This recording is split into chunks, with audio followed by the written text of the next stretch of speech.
I'm on the chat, bro. You I on got the Me and Snipe will be on the chat. All right, y'all. We live. Yo, What's good, everybody?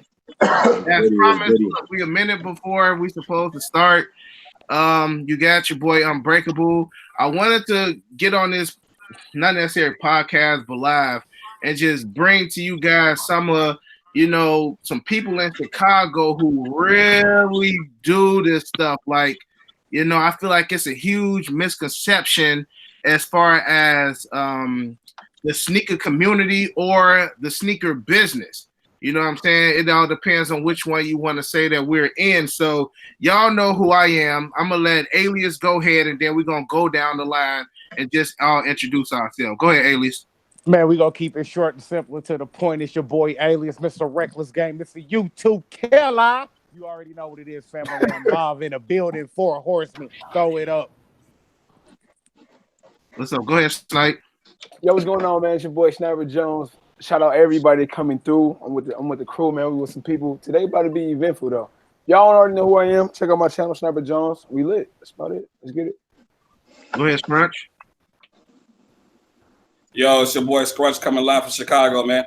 SCRUNCH1 on IG, SCRNCH1 on Twitter, and I'm just here, man. I do this. Just here kicking it with the fellas today. Flight. Oh, it's on me. Yo, y'all know what it is, man. Mr. Flight Academy kicks himself, a.k.a. Pastor Flight, a.k.a. Lex Luger. Call me what you want, just don't call me bro. Mr. What's your IG, man? We in the building, man. Tell me on you, big bro. What up? What up? I'm just in the building, coming from Chicago. Tone. My IG is at Chirac773. More of like a silent killer. We get a lot of pairs, but you know what I'm saying? A lot of people may not know me. I don't got a face, but I'm here and I assist everybody in Chicago that needs shoes. So if you need something, get with me. Darren, it's on you, bro. Hey, yo, I just want to say shout out to everybody. Shout out to Eric. Thank you for letting me come on this podcast. Y'all might not know who I am, but I'm somebody who supplies Chicago with, all the off-whites. I even brought some just to show, you know what I'm saying, You got to do a bid for it, bro. My IG is my winter is, man. Everybody, thank you. All right, y'all. So I think Sniper is going to be in charge of the chat today, just making sure that, all questions get answered. Now, I'm going to jump out the bat, and I got a question. Right out the bat. Okay. And we could just go down the line and answer it. So why do you think it's so much hate when it comes to reselling shoes? You got people who resell cars, you got people who resell houses, you got people who resell art, but why when it comes to shoes, synthetic leather for the most part, why is it so much hate? Darren, you can go ahead and start, bro. All right, I say it's because the limited is obviously something that you really want to wear. And then when you just see somebody had like 15, 20 pairs, that just irk a mug. You know what I'm saying? It just brings something in their skin that makes it crawl to the point where they just like, man, forget that. I can't get one. How is he getting 20, 30? And then you already know what comes next, the hate. What about you, Eric? What you think, bro? To be honest with you, bro, I just think people be minding other people's business. They ain't worried about their own bag. You know what I'm saying? In the shoe game, I take a different route. Most of the time I run robots. So, you know what I'm saying? So my situation, I'm not finna be playing no games. I'm not finna feel like how dude just explained it. My bad, Darren, how he just explained it or whatever, or how he get to, I'm not finna be one of those type of guys. I got the money to play the game. So I take a different strategy. Now I still hit the pavement or whatever, but I think overall is that people they not worried about getting their money. They worried about somebody else's money. And that's kind of putting a hindrance on them. So that's my take on it. Oh, pocket watching is number one. Pocket watching is definitely. definitely. I was just about to what is Darren? What is your definition of pocket watching? The money that you can possibly make that they're counting already. So if they see a shoe that goes for $500-600, which 60% of the people already think you got it for retail. So they looking at it as, oh man, you making $600 a pop of shoes. So if you got 20 pairs, they are already counting how many. Especially somebody like me, when they see somebody that has 20 pairs, and I ask somebody, can I buy their shoe? And they're like, oh, well, don't you already got 20? Like, why does it matter? I'm trying to buy yours. I'm trying to put money in your pocket. It doesn't matter how many pairs I have. Right. And it doesn't matter what I'm going to do with the shoe. I'm buying it from you. So you can worry about what I'm going to do with it. Let me take the risk. But people, like, they count so much about the money. They rather not even let you take the risk. They rather hold on to the shoe.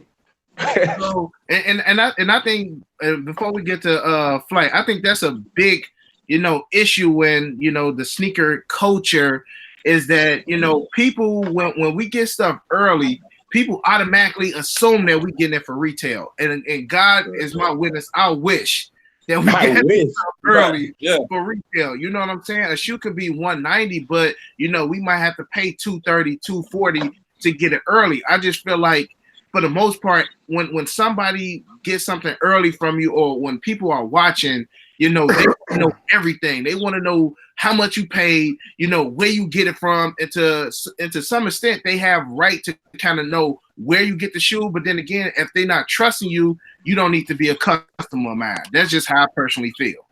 All right, and I'm gonna try not to talk too much on here because I'm not feeling good. But Flight, what you think the big issue is, bro? Yeah, so you took my answer pretty much, but I think it mainly comes from a lot of people hate because they don't have the abilities or the connections to be able to do it. Mm-hmm. And sometimes people just hate because of the simple fact they don't understand how it works. You know what I'm saying?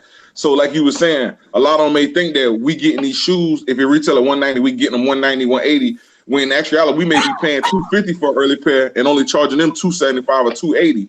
You know what I'm saying? So when you don't really have the full knowledge of something, then you're going to pretty much fill in the gaps on what you think is happening. And then you start creating that hate when that really ain't even the truth. You know what I'm saying? Like a lot of us just happen to have connections that we gain by going to these different events, and we're able to provide the service. Everybody can't provide this service. So they usually just hate because they ain't not in that position, instead of just being like some people who can just be willing to learn it and then build from there. Yo, shout out to the real E-Mead. He just donated $2, man. Appreciate it. He said, new sneaker YouTuber, thanks for inspiring me, Snipe. Wow, appreciate that, bro. That's what's I up. really appreciate that, man. I'm glad you're doing YouTube, man. I hope you get a passion for it. Keep grinding. You can watch my video on how to be a YouTuber if you already haven't. I appreciate it though, real rap. Keep going, bro. Scrunch, what about you, bro? Why do you think reselling shoes is looked upon so bad? Well, I mean, the other guy said it already, but basically it goes down the line. Like you say, they can't get the shoe, or it goes down to like pocket watching. Okay, he got like 20, like say everything y'all been saying. Like he get 20, 30 pairs. How is he getting these pairs? Let me figure it out. Let me go step by step. Let me see what store he go to. How much is he paying for this shoe? It's just not. And then it goes to the fact of, well, I'm gonna hate on him because he's getting that many pairs. And why? Why is he selling it to me for so much? Point it for so much, or anybody else selling it for so much? You got to pay to get those shoes, and then the hustle to get those shoes. I got to get up out my bed or whatever the situation may be. It's time is money. It's just like any other factor when you go to work. You go to work to go get paid, so you got to get out here, and when you hustle, you got to get paid.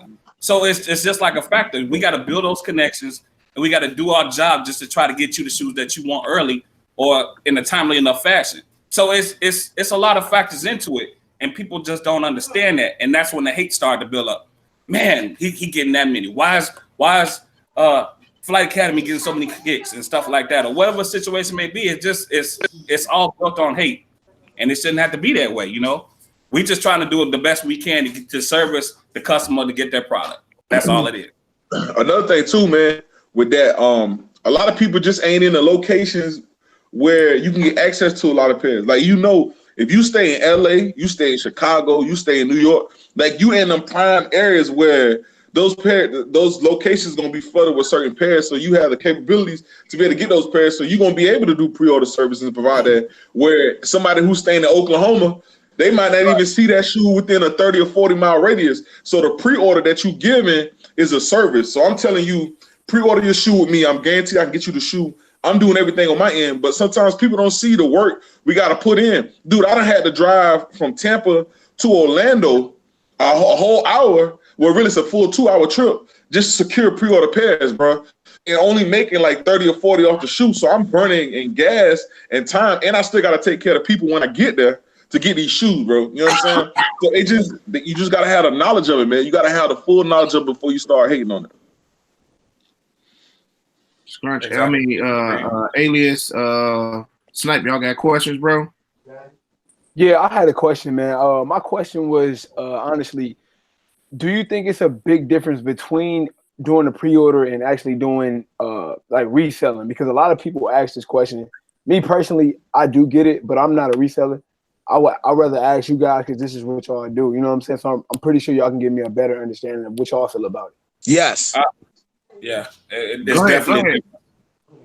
Absolutely. Absolutely, it makes a difference. You know what I'm saying? In this industry, man, just pretty much short and sweet, it's first in, last out. So you either going to be the first one with it to make your money, or you're going to be the one that's willing to hold on it and wait till everybody else sell A pairs and get your money. That's just what it is. So yes, if you get an extra week or 2 or 3, that's your money right there. You're going to make more than what they cost in the store, more than what you pay. Because put it like this, just it's a numbers game. You know, let's say you got 20 early pairs. You know, it's hella people that want the shoes early, regardless of all of the negativity and stuff like that. Them the only customers you looking for. You ain't looking for nobody else talking no type of crazy stuff. You ain't looking for nobody that's asking all them type of questions. You looking for somebody that, hey, you got it right now. Can you get it here? And that's that. And you only got them 20 pairs. Everybody, all them other 100 or 200 other people that's asking all those questions, they just gonna be asking all the questions. You sold out. Right. For the most part, with that tone, one thing I have to realize, bro, is that the main ones who talking are the main ones that ain't paying. You know what I'm saying? Oh, those absolutely. are the ones that ain't buying. Absolutely. You know, it's just like I feel like they're just added stress. You know what I'm saying? If that makes sense. And that's why I have to make my block game so strong on social media, bro, is because I don't need that. You know what I'm saying? I have a set of customers, bro, that whenever they see me have that picture, bro, they know it's good to go. You know what I'm saying? Like me personally, I didn't get into YouTube or this to to satisfy the world or to just sell to the world. But it's just like if I was to just sell to 10 people every rep that I got some early shoes, bro, I'll still be satisfied. That's still me providing my services to 10 people who trust me, and it eliminates the headache, bro, because when it comes to early stuff, bro, the assumptions are just flying, bro. It's just so many assumptions when people get stuff early. You know what I'm saying? And I didn't mean to cut you off because I see Darren over there shaking his head, so I know he got something good to say. So go ahead, bro. No, I was just saying like it's all reselling, but I was gonna say the term is the pre-orders are instant gratification. So what I mean by the pre-orders is people who don't have the time or don't want to take the time and really be like, oh, okay, you know, I might have to do something. I might have to go somewhere. So I'm gonna give this man my money, and knowing when I get that text, my pair's about to be shipped out, or I'm gonna meet him at this time. And those are the people who are willing to do the pre-order, as people say, to give the money up straight up for it. And then on top of that, the early pairs comes down with the pre-orders too, because I might get a pair 2 weeks early. So I might tell people, you know, pre-order with me now, you know, blah, blah, blah is coming in 2 weeks early. The price is going to be set different from early pairs until, yes, it may get cheaper towards closer to the release date, because of course you're not going to knock somebody over their head as the shoe comes out, because as people know, when the shoe comes out, it drops. Now, as reselling the shoe, as you were saying, which I call instant gratification, there are some people who are like that too. They were like, you know, I have clients that are like, you know, hey man, I don't want to give you my money, you know, I'm skeptical about the situation, which I'm like, okay, that's fine. And they'd be like, hey, if you come up on a size 9 or a size 10, you know, send me a picture and then I'll come get it. Those are the people that see the shoe that that you have it in hand, and they'll come pay the price. And then obviously it's not going to be the same price as the pre-order. You know, like somebody like my man's who bought, he might have a lot of leftover pairs. So he can post a picture and we're saying like, yo, I got these sizes. And that's where the instant gratification comes in. Where people be like, oh, yo, you got 10, 11, how much for all? And then that's what comes down as far as what you say is reselling. The difference comes down as pricing is what I would say, because of the timing of it and when you're getting a shoe and how you're getting the shoe. So yeah, if I'm like when he says like with the pre-order pairs, you might have to, your connect might be in a different state, or your connect might, be somewhere in Detroit, somewhere where you might have to, go drive, or Milwaukee, you never know. So you might have to go. That takes time, the gas, the going back and forth, then on top of that, people think like we just pay our plugs. Sometimes we gotta buy them lunch. You know what I'm saying? Like money's always coming out of our pocket too, to keep our people happy too, and people don't understand that it's a chain reaction that comes down. Hey, Flight, you want to get that fight? Hold on, Flight, you want to get that chat, bro? Or you want me to get it? You got it? Oh, you talking about for a question? No, all right. Aaron Johnson said, "Unbreakable, can I pay you the protege? I'm willing to learn." So I guess he's saying like, can you pay him, and he'll pay you to teach him the ropes? I'm guessing to this thing. Young sensei. Yeah, nah, you don't have to pay me anything, bro, because I feel like I've been giving out this information for free for 2 years. You know what I'm saying, bro? You know what I'm saying? Like it's so much. Here's the thing: it's so much money, and there's so many shoes out here that we shouldn't have to be scratching at each other's faces to satisfy our own needs. You know what I'm saying? Like as far as the Concords, it was 1.5 million pairs of Concords out here. You know what I'm saying? So that's a whole nother story, bro. But people were just lazy. They didn't even people were still calling me like, oh, bro. I'm like, man, if you don't go downtown at the Jordan store and go get you a pair, like they were sitting. It's just that comes to play a part too, with people hitting you up for the Concord. Man, that was another thing that made me mad too. Like a lot of the Jordan store had so many pairs, Nike Town had so many pairs, and people were still calling me to get them a pair. But what about the event that happened before the shoe was even released? Tone, you was there. Scrunch, you was there. You know, could you elaborate on what happened at the event, bro? Oh, absolutely. Just touching back on that. That just goes back to the original question as far as like the pre-orders is concerned. Here in Chicago, we had a shot to get them 2 weeks early. You know what I'm saying? Right. So we had a shot to get them 2 weeks early. So hold on.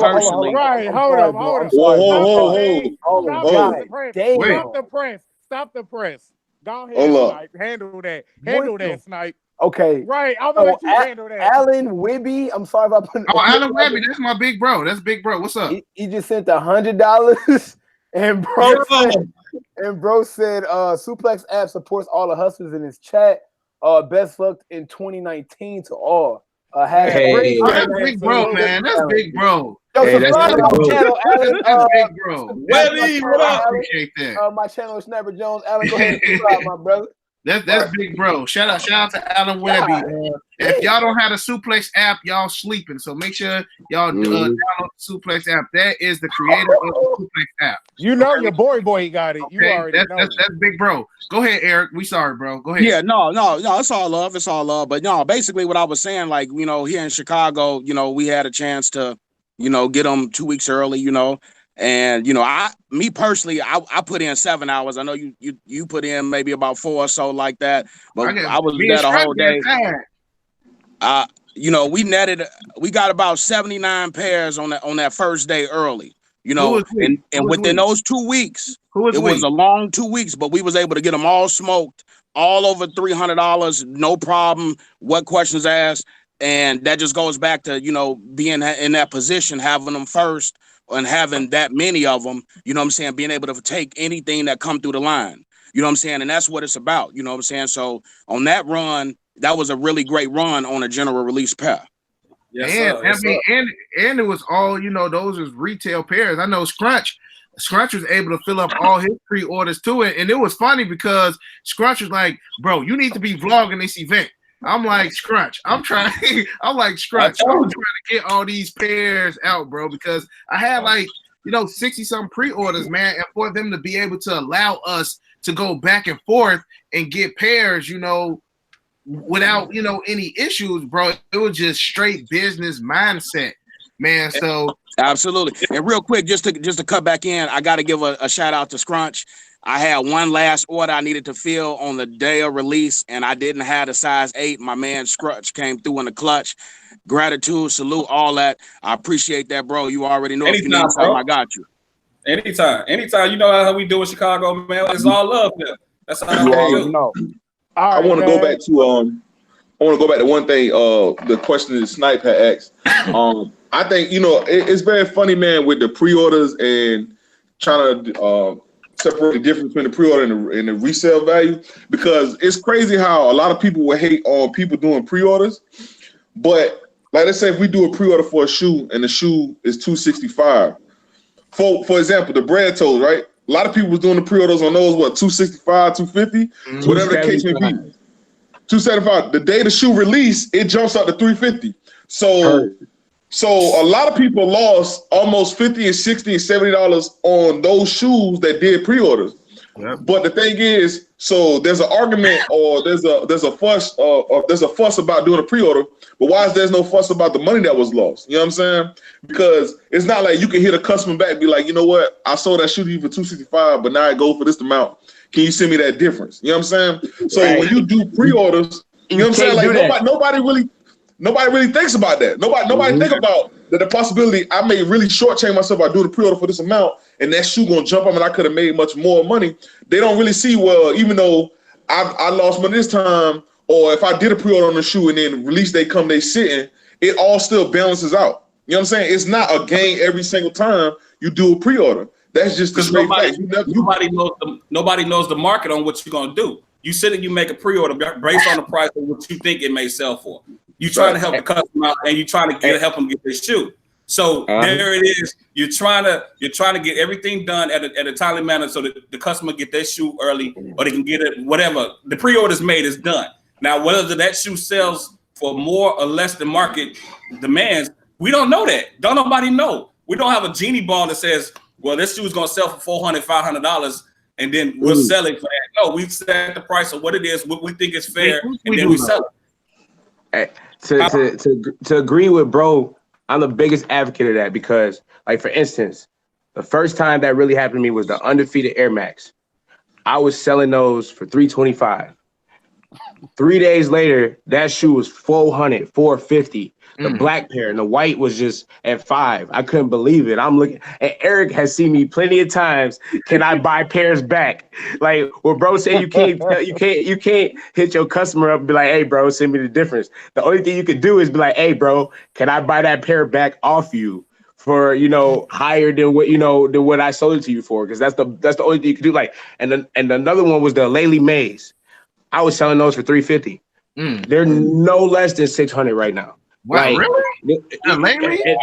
Yes, that's what I'm saying. Like, that has happened to me all the time. Like, it goes back and forth with my customers, where they went. And somebody like me who gets anonymous amounts of pairs early, if you're a top client, like, they know, like, for instance, if you're buying X amount of pairs, I might give it to you where you're gonna get it early, where you can make $200 off the resale, wherever the market is at the time. Because if you're a top client, I try to put money back in your pocket too. So just what he said, like, man, it's been so many times where I'm just looking at that, like the Laley Mays, the undefeated Air Maxes, the bread toes. I was selling them for $275. Even a size 11 is at $325, and I was selling size 11 for $225 because I didn't think, because a size 11 is always so hard to sell.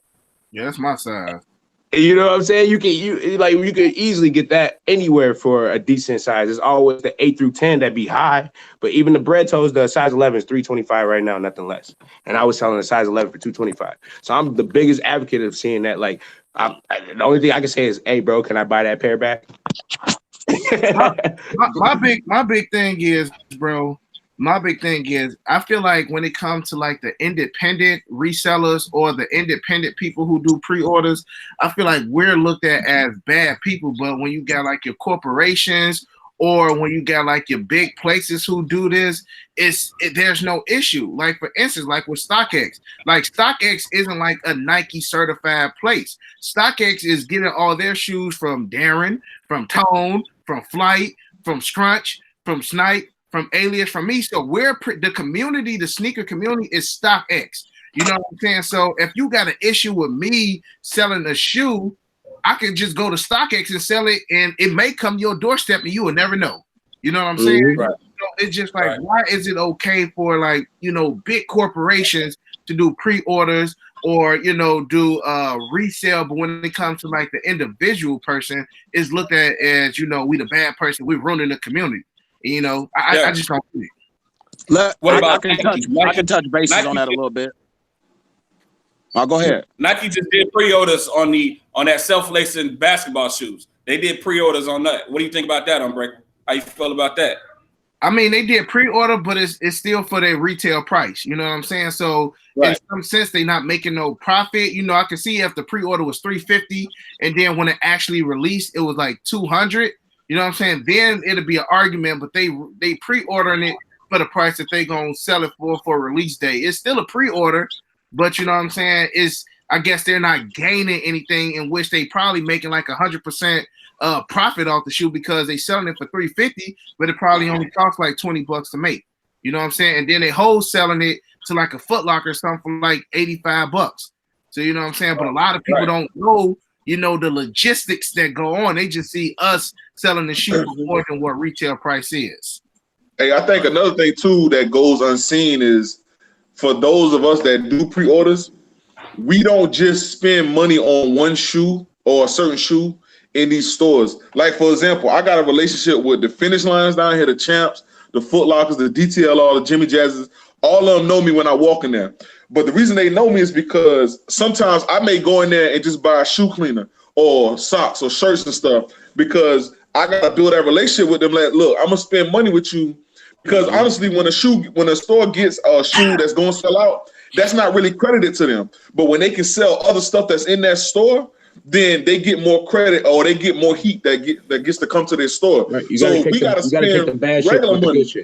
You know what I'm saying? I got to come in there and say, you know what, ain't no shoe releasing today, but I just want to cop an outfit or two from here, or let me get like 4 bottles of shoe cleaner, because you know they always trying to sell you that. So when you spend money with them, they see that. So a lot of that money that we make off pre-orders, you got to put that right back into the business as well. You know what I'm saying?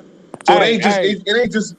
Let me get this shout out real quick. Chaotic Kicks pulled up with the 10 spot, man. Appreciate it, bro. You already know, cousin. He said, "Unbreakable. I rock with you the long way." You know what I'm saying? Get your money and keep the dope content coming, and keep tuning out the negative energy. Much love to all y'all brothers. Real talk. You know what it is, cousin. Salute, family. Appreciate it. What you about to say, Eric?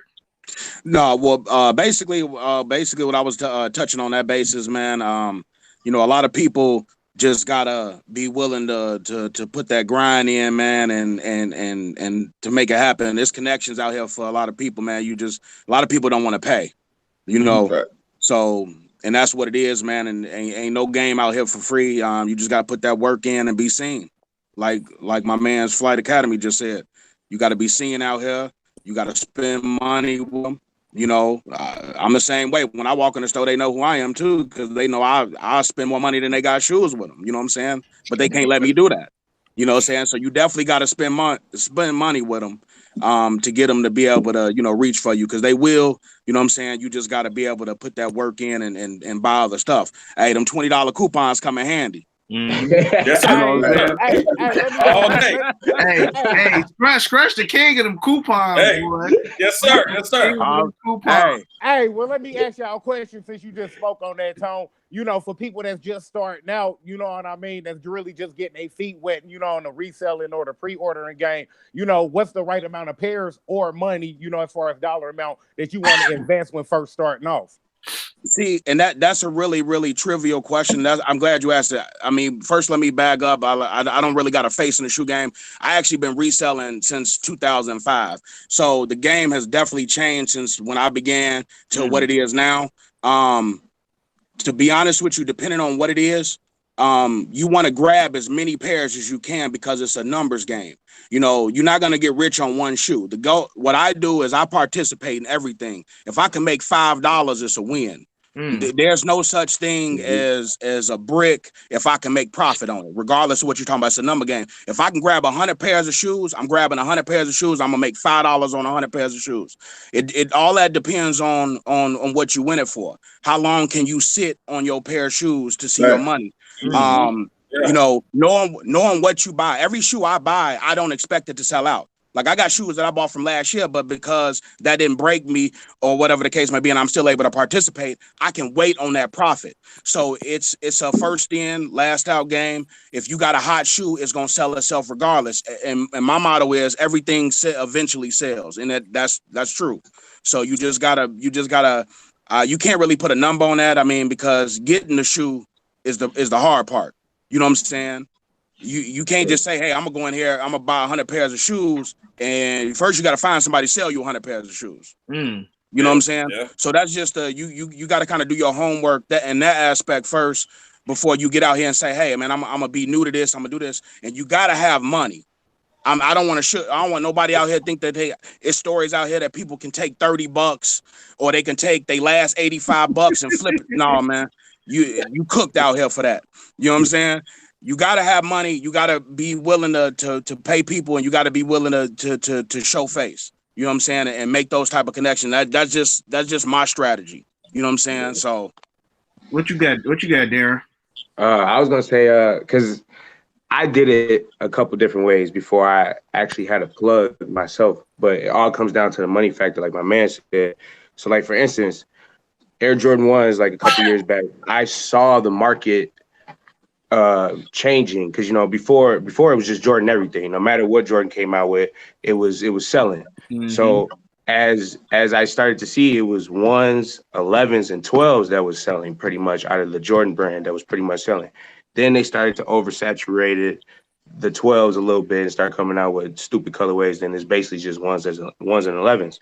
Now I started to buy top 3s. Because hey, trust me, I was selling mine. I was selling for $225. Yeah, but see, look, before the market went up, some told me just to buy pairs off people. Just buy, like I was buying them for $250 easy. Like I was buying black toes. I was just buying Air Jordan 1s. And then the following year, I had like a stack of like Air Jordan 1s. So basically one way where I was telling people to answer his question, how to get into it, is closing the market. If you have money to buy pairs off people and do it that way, that's a way to jump in the resale game, because you might have a shoe next year that might go for a shoe that just came out. So now you're trading to get where you're at. You can do it that way. Now, another way is how I used to do it. Like I said before, Jordans was everything. I started off just buying shoes for myself. So I had all the hitters though from the Jordan brand. I had the Master 12s, I had the Flu Games, I had the French Blue 12s, I had the Columbia 11s, I had the Gammas. You know what I'm saying? I had all the hitters. So at the point where me, myself, and I'm like, man, I'm not gonna wear all these Jordans. There's no way. Like I was just like, so when it comes down to people like certain stores here, like Fleet Club, or people who buy, they'll go in and they'll take those shoes. So I actually sold my collection of shoes. And then I took that money and I end up closing the market. So that's why I said there's two ways of doing it. You can start off by getting every shoe at retail and, building your way up that way. So then, especially if you get it at retail, you can't lose. So next year, especially like if let's just say you caught every Off-White one last year at retail and you have them right now, bro, are you rich? Hey, what Meek Mill say? Oh, you rich. Like every Off-White from that first 10 is all over $600. The Off-White one itself is at $2,500. I didn't know the white pair was going for so much. That's the only one that I'm missing, bro. Hey, and then I tried this. Hey, I had them. I tried. I know you had them, and you tried to sell me some. And the thing is, look, look, here's the thing though. Like me and Darren, I would consider Darren a friend of mine when it comes to this shoe business. Darren had them, and he was like, Eric, 1,700. You know what I'm saying? And that was still kind of below market. Now, if I was to get that shoe for 1,700, I would jump on that right now. You know what I'm saying? You know what I'm saying? But and that goes back to what 500. And that goes back to what bro said earlier. See, you would have got the shoe off me for 1,700, and look where it's at right now. Now I would have sold it to you for that price. You're winning right now. It's no less than 2,300. Yeah, no less. And it's not restocking. It literally says European pair. Like it's not coming back. Yes, it's a wrap for that one. Scrunch, what do you think is like our biggest issue in Chicago, bro? As far as getting shoes and just making sure that you keep a clean image? What do you think is our biggest issue? The biggest issue is trying to stay positive. While people looking at you in a negative way of you walking out of the store with 20 and 30 pairs, and they saying, well, why are you getting so many pairs? Because there's that many pairs to go around. They're that abundant in our area in Chicago that anybody can go out here and do it. If you can't find your shoe in that store, you can find it anywhere in Chicago. It's just all over. You just can't be lazy about it. It's not that we're taking away from what you want. It's that we're getting what we need for our pre-orders. Pre-order is the key. People don't understand that. It's the key to everything. If I got your pre-order, I'm working out here hard to get your pre-order done. I'm trying to get your shoe to you. And that's facts. That's all it is. I'm not trying to be negative about it, but I need that shoe for my pre-order. And I'm gonna let you get what you want, but I gotta have what I need. So that's just it, trying to stay positive in this. The hate, man. The hate is tremendous in Chicago. There's so many people out here that do it, man. It's just the hate. You hate to see somebody else making an amount of money and they watching your pockets, trying to see how much you got in your pockets or what you doing. And it shouldn't have to be that way, man. It's like you said, it's just a pair of synthetic shoes that's everybody want. So what's the chat looking like? I know the chat. I told the chat to come with some questions, y'all. Excuse me. Yeah. Hey, so break this. The dude that he commented on your post earlier. He had a question. I just saw it. The dude Tom. He said, "What do we think of people selling UAs?" He found shattered backboards, top threes, bread ones for 180, 200. He said they don't even deny that they're UAs. They don't even deny that they're not real. So he just kind of want to know, like, what's our thought on them selling them? I guess. You talking about like as far as people selling them, or like people like buying them off those websites? Like I guess people selling them. Like, I mean, honestly, the truthfully, the best way to answer that question is, the people that sell them on those websites or the companies, that's just what they do, man. You know what I'm saying? Like, I to answer that question, I would just go where it's common sense. You know what I'm saying? If you seeing shattered backboards for 190, that's an instant runaway. You know what I'm saying? That's a $650 shoe. You know what I'm saying? Right. So and that's why I try to tell people. I'm just like, if it sounds too good to be true, it is. I got scammed at least 3 times in 2018, bro. Just being thirsty. You know what I'm saying? And I knew it was too good to be true. I'm just like, I had that sense in my head, like, I'm unbreakable. Ain't nobody gonna try to scam me. I got a big YouTube, bro. I got hit a couple times. You know what I'm saying? And it was too good to be true.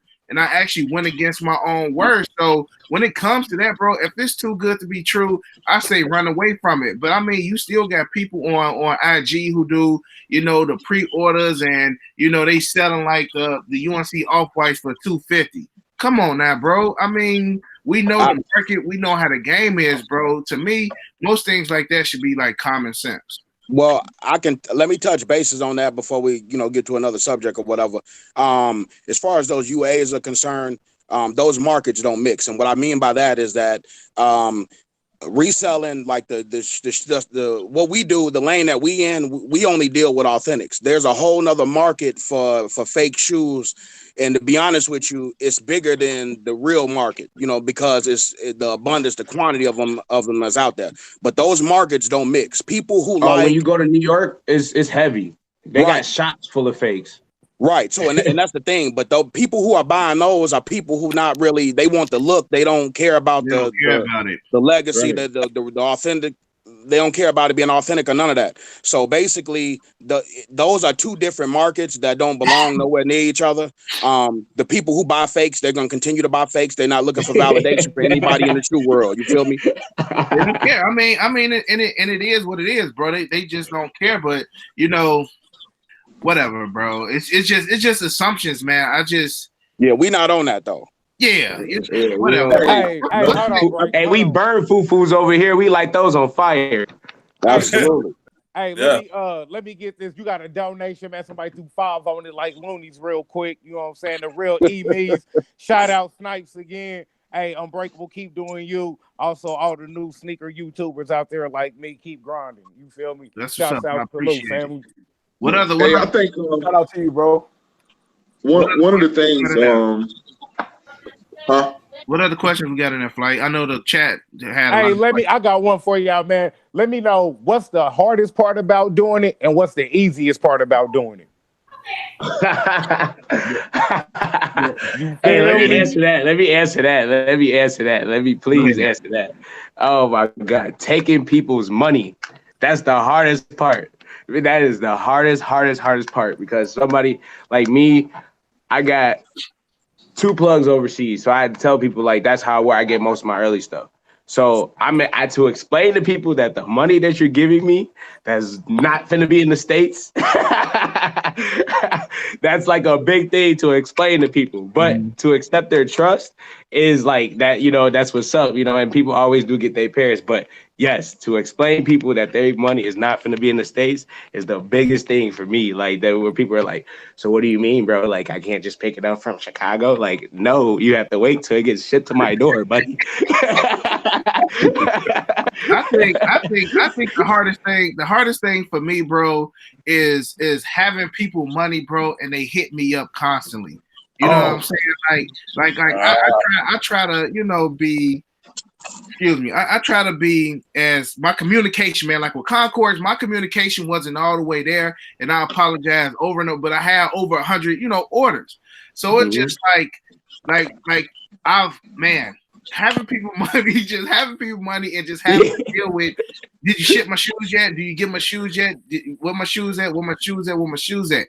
That's the hardest thing. Getting the pairs, for the most part, that's not hard, bro. Hit up my boy Fine Line. Hey, bro, we got to do this. Or even, Chicago Emporium. Like in Chicago, bro, it's such a vast. You got so many places, you know what I'm saying, you can reach out to. Hit up Darren, hit up Tone, you know what I'm saying? But just having people money and them trusting you that you're not going to finesse them. To me, that's the hardest thing. What about you, Scott?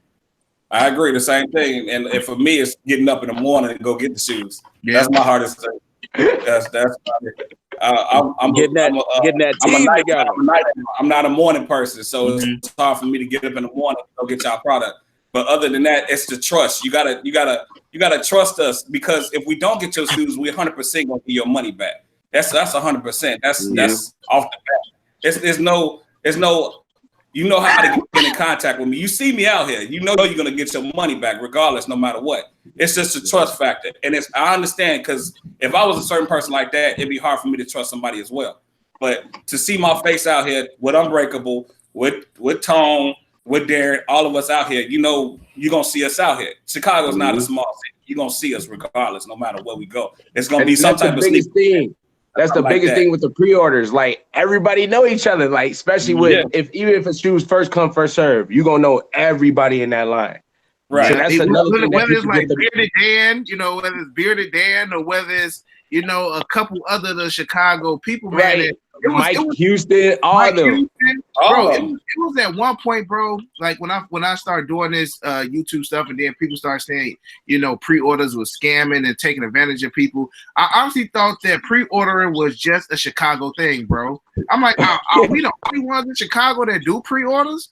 I'm like, is that not worldwide? You know what I'm saying? I'm just like, is it new to people, bro? I was baffled, bro. I think one of the main things that I think people miss about pre-orders, and this is the first rule, is that it's not mandatory, bro.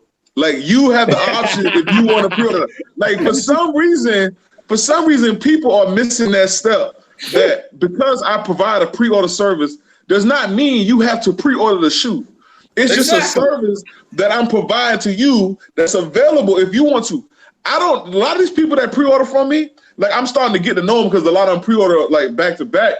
But certain people I don't know or may never meet. But I'm not requiring you to pre-order the shoe from me. If you're in contact with me, or you're following my page, or you subscribe to me on YouTube, then there's a reason why you subscribe to me, or a reason why you follow me. So you're already up on the game of pre-order. So there's really nothing to talk about when it comes to it. If you want to pre-order the shoe, send me the money. I'll lock in your pre-order. It's just that simple. But it's not mandatory though. So when people try to, they sometimes come from the position in the argument as if somebody's making them pre-order the shoe. And it's like, no, that's your decision to pre-order the shoe. You know what I'm saying?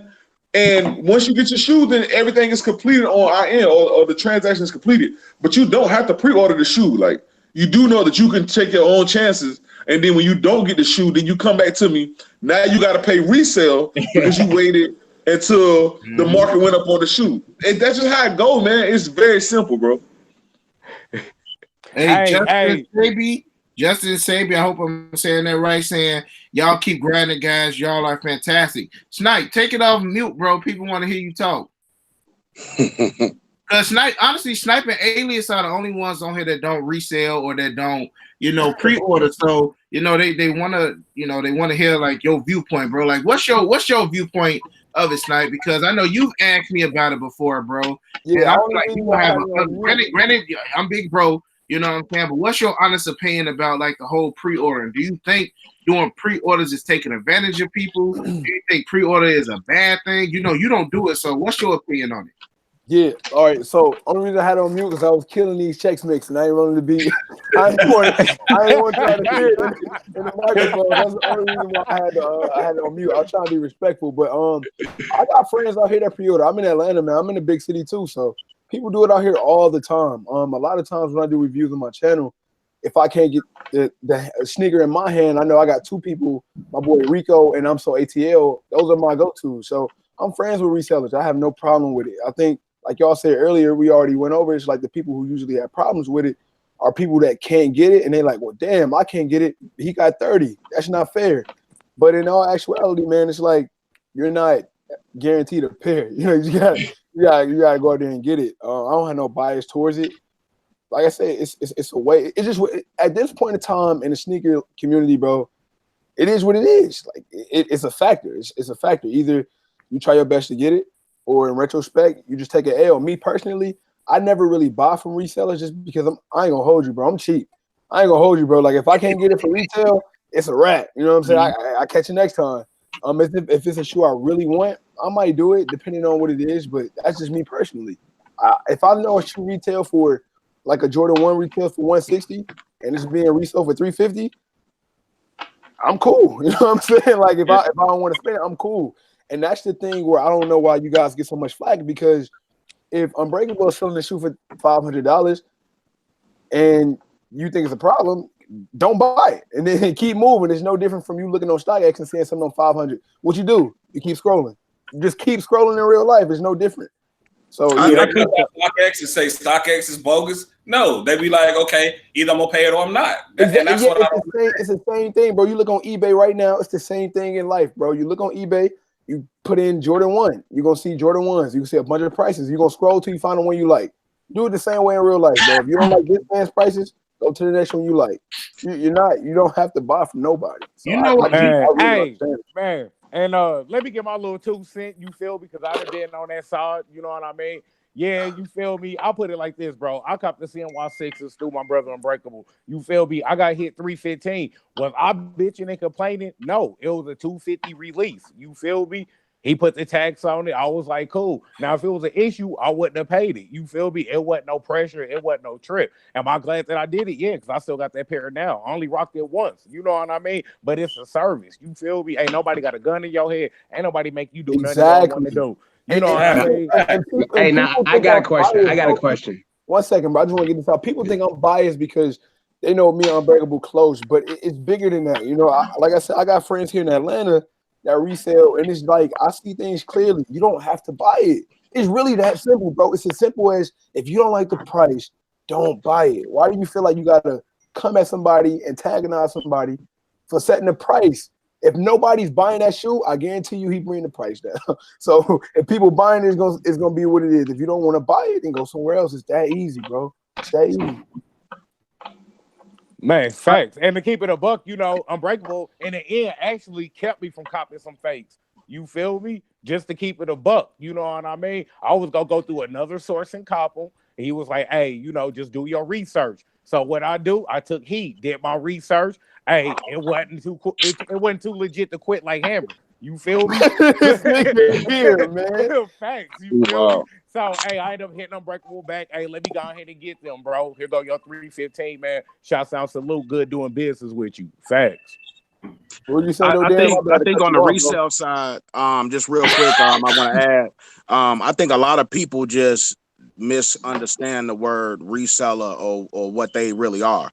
You know, if you sell a shoe, period, and after you purchase it from a retailer, you are a reseller. I don't care if you sell it for $1. Whether you gain money or you lost money. Right. You everybody, every last one of us, you know, contributes to the sneaker community as far as buying and reselling is concerned, whether it's a low ball, whether somebody paying market price, whether somebody paying over market price. You just got to know as a reseller, you just got to know what kind of customer you looking for, what you looking to do. Cause you're not going to be able to please everybody. You don't have enough shoes to do that. You know, so in other words, you just look for the customers that's going, that's willing to do that because they are out there. And there's a lot of them. You know, they don't have time for the riffraff. But like I said, man, basically, it's just everybody's a reseller. People think that only resellers are people who sell it above retail. No, if it was retail for 200, you sold it for 180, you a reseller. Period. So, if we can get that misunderstanding cleared with everybody that's in this shoe shit, then that'll nip a lot of the confusion and bickering back and forth because they actually, throwing rocks and hiding their hands in essence. You know what I'm saying? I mean, People sell kids' toys, bro. Kids' toys, bro. And we get the most hate. Them Hatchimals a couple years ago, bro. Come on now. Bro, in Chicago, Muggs literally was selling Hatchimals for like, and Darren, bro, we know these people. Yeah. People were selling them Hatchimals for like 180, and this is Christmas time. You know what I'm saying? So y'all bad about people selling some shoes. It's the Funkos now. The Funkos. Funko Pops. Man. Yeah, I got about 300 for sale right now. Yeah. You know what I'm saying? So, bro, everything. My biggest thing is I hate when people say, "Oh, Unbreakable, it's your fault that I didn't get my shoe," and this dude all the way in Utah.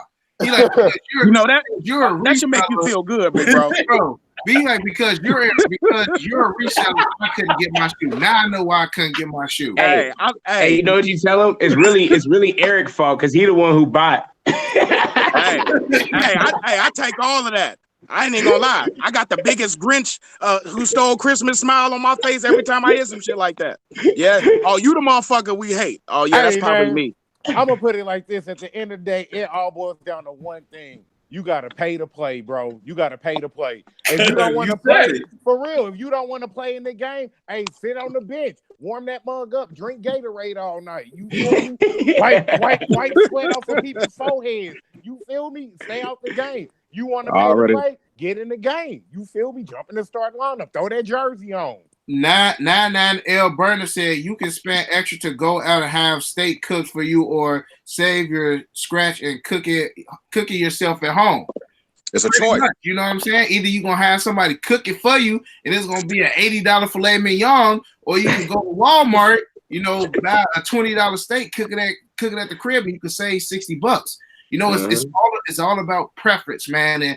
And this whole podcast is not to be like pre-ordering is the God, you know what I'm saying? Like, go do all pre-orders. That's not the case. Because like I said, if I got 2 pre-orders every time I do a shoe, I'm going to continue to do that pre-order. My thing is, it's just a huge misconception on people doing pre-orders. And I'm not even going to talk bad. Like, like my boy 2J's Kicks, who's a phenomenal guy. Shout out to 2J Kicks. Shout out to Luke. From what I know from just meeting like sneaker cons and stuff, people like him I praise, because he's a huge reseller, but Darren, he gets flack because he got 10 off-white sitting on his desk right now and he's an independent seller. You know what I'm saying? Darren, I'm coming to get those off-whites after this podcast, bro. All 10. What you got over there? Speaking of Darren, what you got over there, bro? Show us a sample of what you got. Some Zoom flies. I had mixed them up. I was looking for them AF1s. I had to go over here. I need a pair of black AF1s, man, size 12. I got it. Like what Darren's showing that, I got a question from Lamondre Nelson. Once you realized you wanted to start selling shoes, what did you start doing? Did you already have a team? No, I didn't, man. Like at least for me, you know, I like my biggest shoe that I started was the Space Jams 2016 was like the first shoe that I did, maybe like 14 pairs. And them dope, by the way. Give them to me. Dope. But no, I pretty much did it all by myself. And this was before like I could get early pairs. Only way that I was able to get them pairs was going out. I had to take my wife out the house, you know what I'm saying? And we just had to team up and grab pairs. But now, you know, I got a call early 2017 from a guy named Scrunch. And he was just like, hey man, I want to be on the team. How can I get down to be on the team with Unbreakable? And ever since then, me and Scrunch been like that. So whenever Scrunch needs something, I got him. Whenever I need something, you know, I got Scrunch. Same thing with Flight Academy. Flight Academy hit me up 2017, like, bro, let's work. And you know, the team is there. You need a team in order to do this. Unless you Fine Line. Like I say, Fine Line a one-man wrecking machine. So he don't need no team. You know, my man is all his stuff by himself and does it successfully. You know, Darren, he's pretty much Darren. Would you consider yourself a one-man team? Yeah, in a way, you know, I got some people that like help me out here from here and there, you know, go pick up some shoes for me and stuff. But when it all comes down to it, it's pretty much me. Another question: Do you got the desert joints? Do you got the desert? Oh, they coming, man. Hey, that was when we was talking about the money situation. That was one of the things that recently that I had to deal with the Off-Whites, because none of the stores. I was actually supposed to get them Wednesday. That Tuesday. I was gonna get them a day before they come out. But what happened was Nike didn't send nobody their pairs, not even the overseas people. So they pushed the release back to February. So what happened was, I know you see me do the pre-orders. So I had a bulk buyer that bought 15 pairs for me. I love bulk buyers. Yeah, I do too. He bought 15 pairs for me. And I had to explain to him that, you know, I wanted, like what he was saying, I had to refund him his money. He was like, why? You know, just because the release date got pushed back, you know, it's fine. Like, I'm still going to get the pairs. But like I was telling you earlier, I told him, I was like, it's not that I don't trust my guy. I just don't feel comfortable having the money overseas. You know what I'm saying? Just to tell you, like, bro, you got $9,000 overseas, bro. Like, no, I'd rather just give it back to you. You know what I'm saying? And then when the time comes when he sends me that text, like, yo, the pairs came, then you send it back.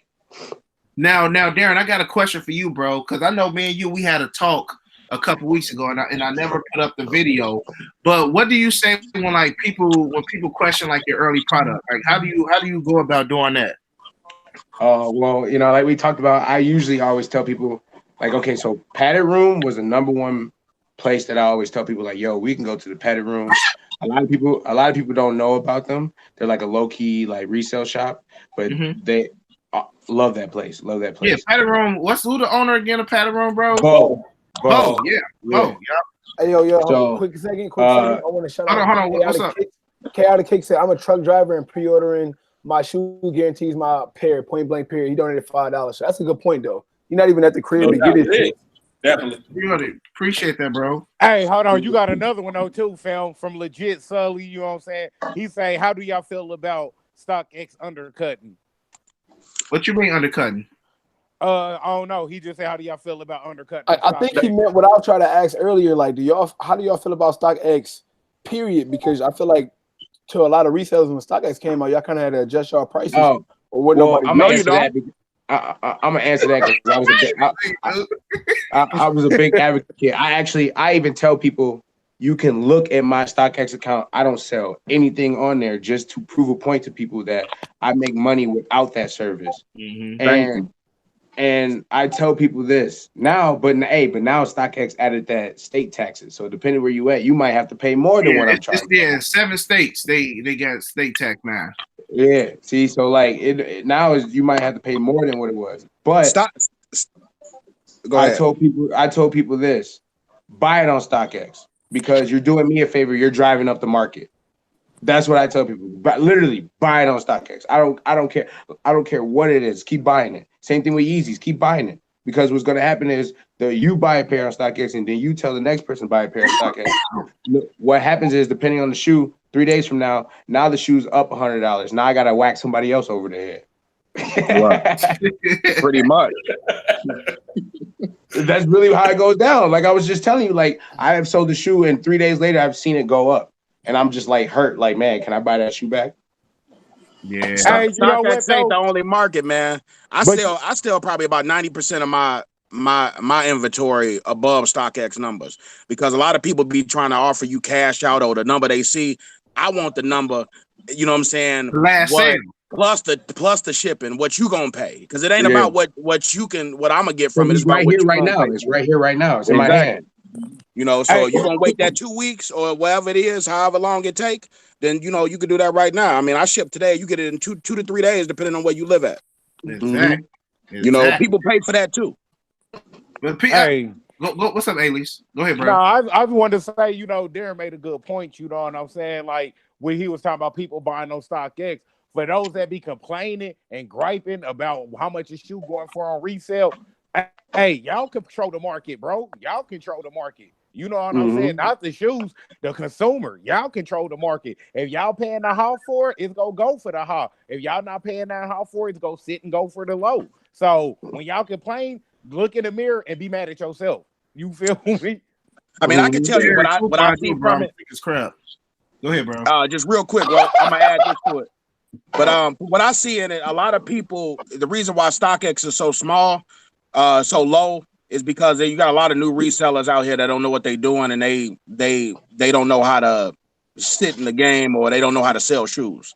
It's That's the just the retail best way to stores. put it. It's the retail stores too.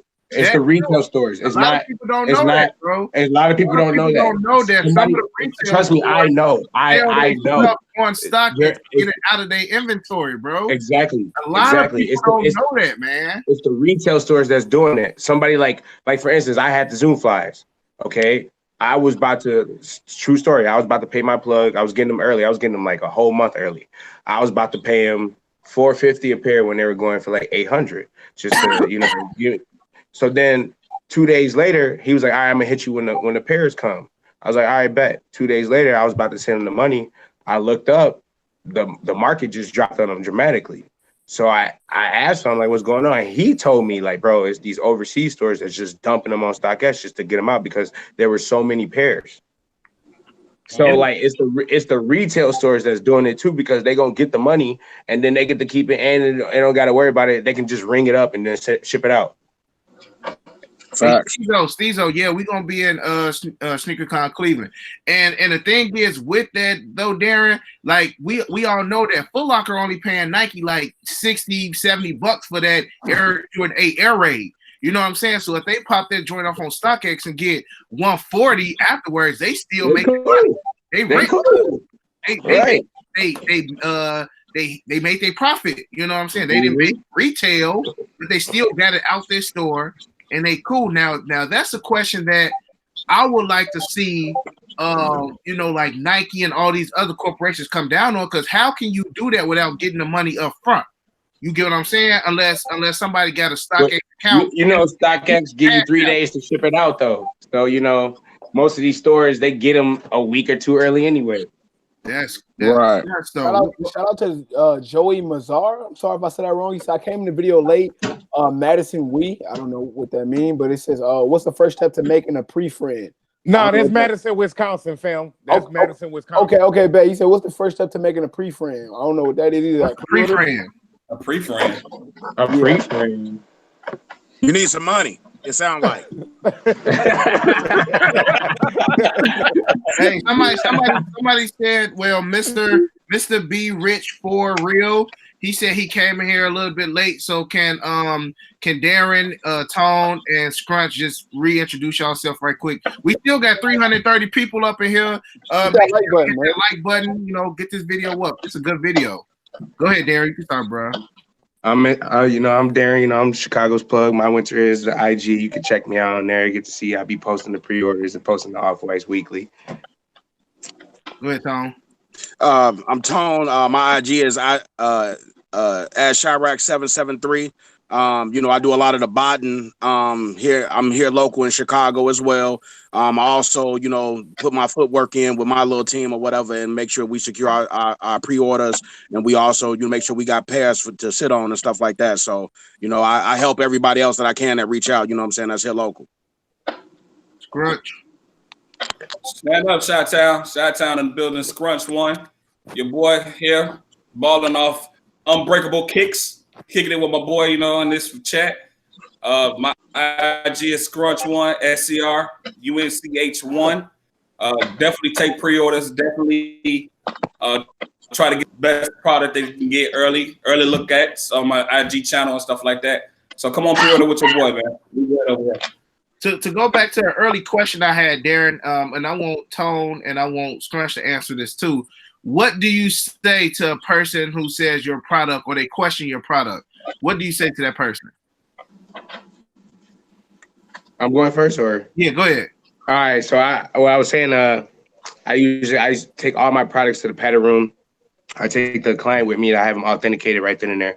I actually knew the workers that worked there, so they used to do it for me for free. So I don't know if they do a charge for authentication, but they usually 110% with it when it comes down to authentication. The second thing is I also tell people, I told Eric, if they really like are arguing you about the situation, I tell them, all right, we can go about this way. I'm going to ship the shoe to Stockx and I'm going to get it authenticated through, you know, them, because you can email them and ask them for authentication. I forgot what the charge is. But I tell them, if the shoe comes back authenticated, you have to pay for that service. You see what I'm saying? Because now I went through the extra steps. And if you're so skeptical, you want your shoe to, you know, come back and they're going to put their tag on it to say legit, then you're going to have to pay for that service. Or depending on what it is, how nice you are about it. If I'm not arguing with you, if you come, I also tell people it's how you approach the situation too. Mm-hmm. So if you just come at me like, man, is your shoe fake and blah, blah, blah, like, and it's like, hold on, bro. Like, you know what I'm saying? But if you say, yo, man, you know, I'm kind of, you know, I'm new to this. I'm not really knowledgeable. You know, I don't want to get scammed or I don't want my money to go to waste. Can we go about it a certain way to make me feel comfortable? Then yes, I'm gonna come to you the most proper way possible. Mm-hmm. I might even split the charge with you. Or if I see that you really a new customer and you about that money and you say, yo, I'm going to come back, I'll pay for the service just because I know you're going to put that money right back in my pocket. Yeah. And then when you see that your shoe come back legit, then we ain't got nothing else to discuss from here on out. Mm-hmm.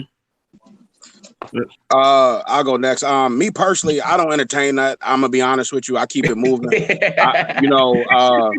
You know, I'm kind of cutthroat when it comes to stuff like that. I know how I get down, and you know, I've been doing it for a long time. So like in the Facebook groups or wherever I'm at, I mean, a lot of people really don't. I'm gonna be honest, I really don't get questioned or whatever the case may be.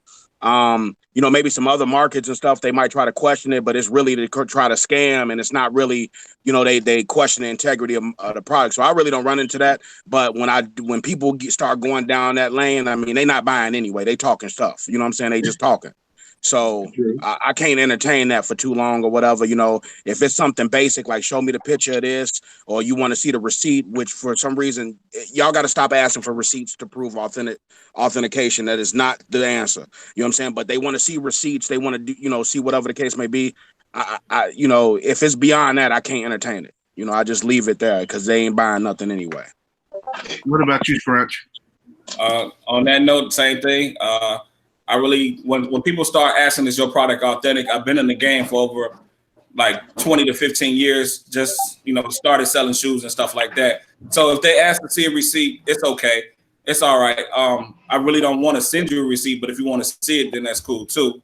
But it's just like, if I'm doing this for so long and you trust me, then why, you know, I'm not here to scam nobody. That's not my whole MO. I'm going to be here. I'm going to be around. I'm not going nowhere. I'm not going to block you.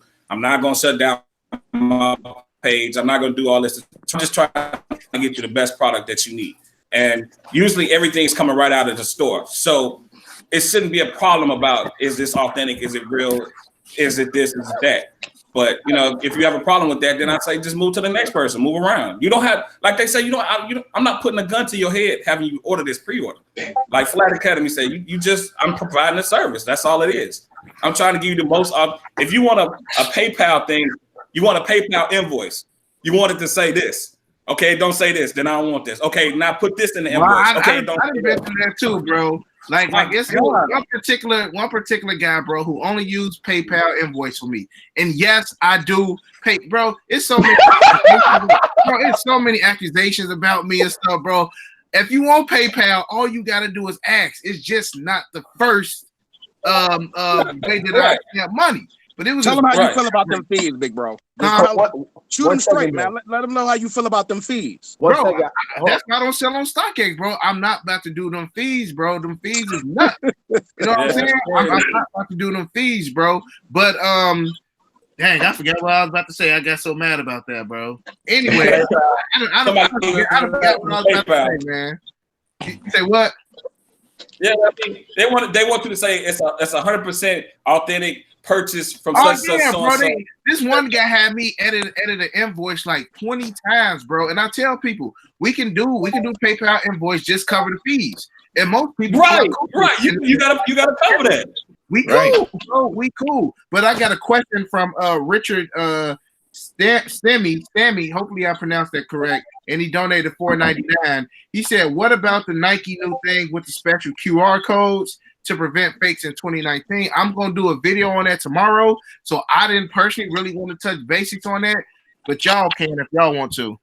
Like Darren and Eric, I know y'all. And I actually didn't even know about that. Yeah. So they pretty much kind of like Adidas.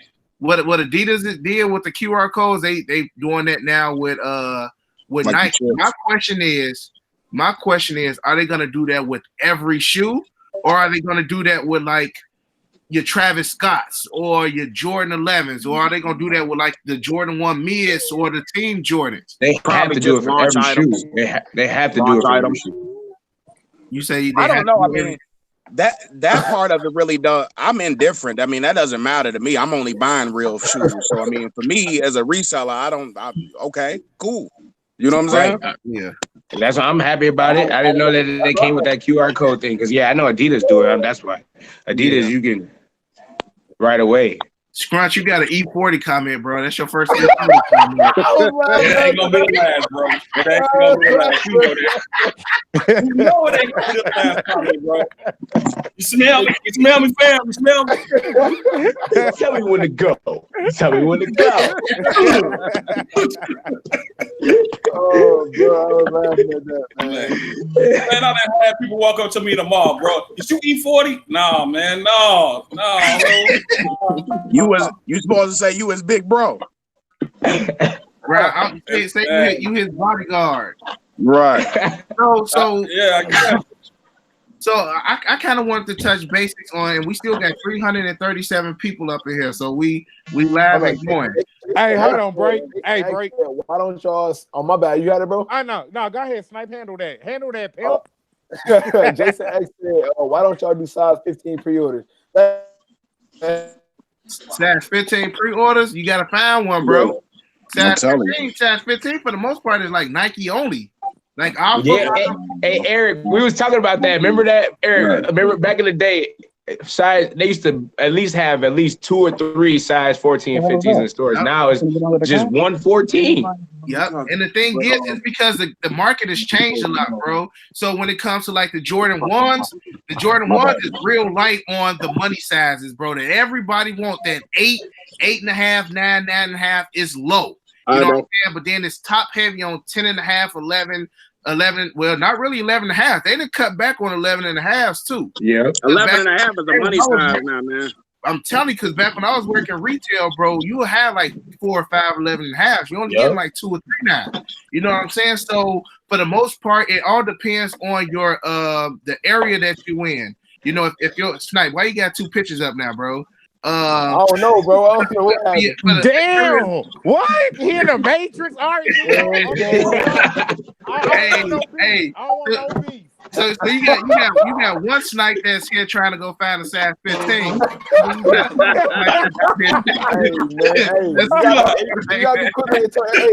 My editing skills is nice even on live, man. Subscribe to my channel, bro. Hey, he got Snipe Jr. in there to brush them waves. He got Snipe Jr. to brush them waves. But yeah, it's just it depends on your area. If your area sells a lot of, it's the demand of the area. If your area has a lot of demand for size 15s, then they gonna request it. I don't know why my computer keep doing that, but they Right? Why is he moving? Man got 100 house. Man got 100 house. bro. It was like somebody thinking over here. So bro, I'm over here trying to move this the whole time, bro. But yeah, it's all about your the demand in your area. If you got a lot of people asking for 15s, then that store is going to request to get more 15s. But if ain't nobody coming in there with a size 15 being hard, ain't no need to have them in store because it's just going to sit and it's going to hurt their numbers at the end of the day. My boy fighting Hey, all about that. outlet store carry 15s heavy, don't eat. Yeah. They be on it. Look, just go to the nice outlet. They got that heat. Right. Hey, okay, y'all got size 15. I Right, be look, going to the outlet. And you know what's funny, bro? With the size 15s, like we get size 15s in Tampa, bro. Really? Like for some reason, we get size 15s here, bro. The Probably because y'all 14s, got a lot of basketball players or something out there in that area. So y'all Bro, probably have a lot of they got some country dudes out there. Big country dudes. so if y'all need a size 15, just follow me on IG, Flight Academy _. Here we go. Hey, let's talk about non-mall stores. So I got a lot of flack on the video because I had picked up some Concords from City Sport. Okay. But for those who live in Chicago, can y'all talk about City Sport? Like, is City Sport a chain? Like what's good with City Sport? I mean, they legit, man. They got multiple locations. Yeah. I mean, the best way to put it. What more to say? I lived in different states and whatever. It's kind of like if you go, I say, for example, when I lived in Kentucky or whatever, they got City Gear. Mm-hmm. You know what I'm saying? We ain't got a City Gear here in Chicago, but Right. they still, that's a chain. They still a real store, or Hibbett Sports, or whatever the case may be. Those are like, every demographic may not be familiar with the stores, but this is a legit store with a legit Nike account. I mean, if they not legit, I mean, just because somebody don't know it, don't mean they ain't got the real pair, man. In my opinion. Exactly. City Sports is legit, man. They've been around since I was a shorty. Since I was a shorty, right? I'm in my 40s, so they've been around for a long time, man. And City Sports are 100% legit. And that's the only thing that, like Tone's saying, man, it's stores in certain areas that they don't have in certain places. So we got our City Sports here. New York might have a whatever. Florida might have a whatever. You got Hibbett Sports that's coming up on the spot. You got that spot now. And City Sports do pre-orders. They do pre-order. Yeah.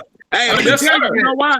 Listen, because people don't understand, man. This Chicago shit is real, bro. I just gotta say it just like that. People don't understand the hustle in us, bro, and they be having that messed up. Like, bro, the hustle is just something natural that come to a lot of cats out here, no matter what walk of life you come from, and people just can't understand that, and it really ain't our job to explain that. We just supposed to keep getting our money. Real talk. Shout out to my wife in the front room who sending me the screenshots when people donate. So we got great topic. P Gag said donated $20. Said great topic. I think Stockx is a solution to a problem in the market, but not the answer.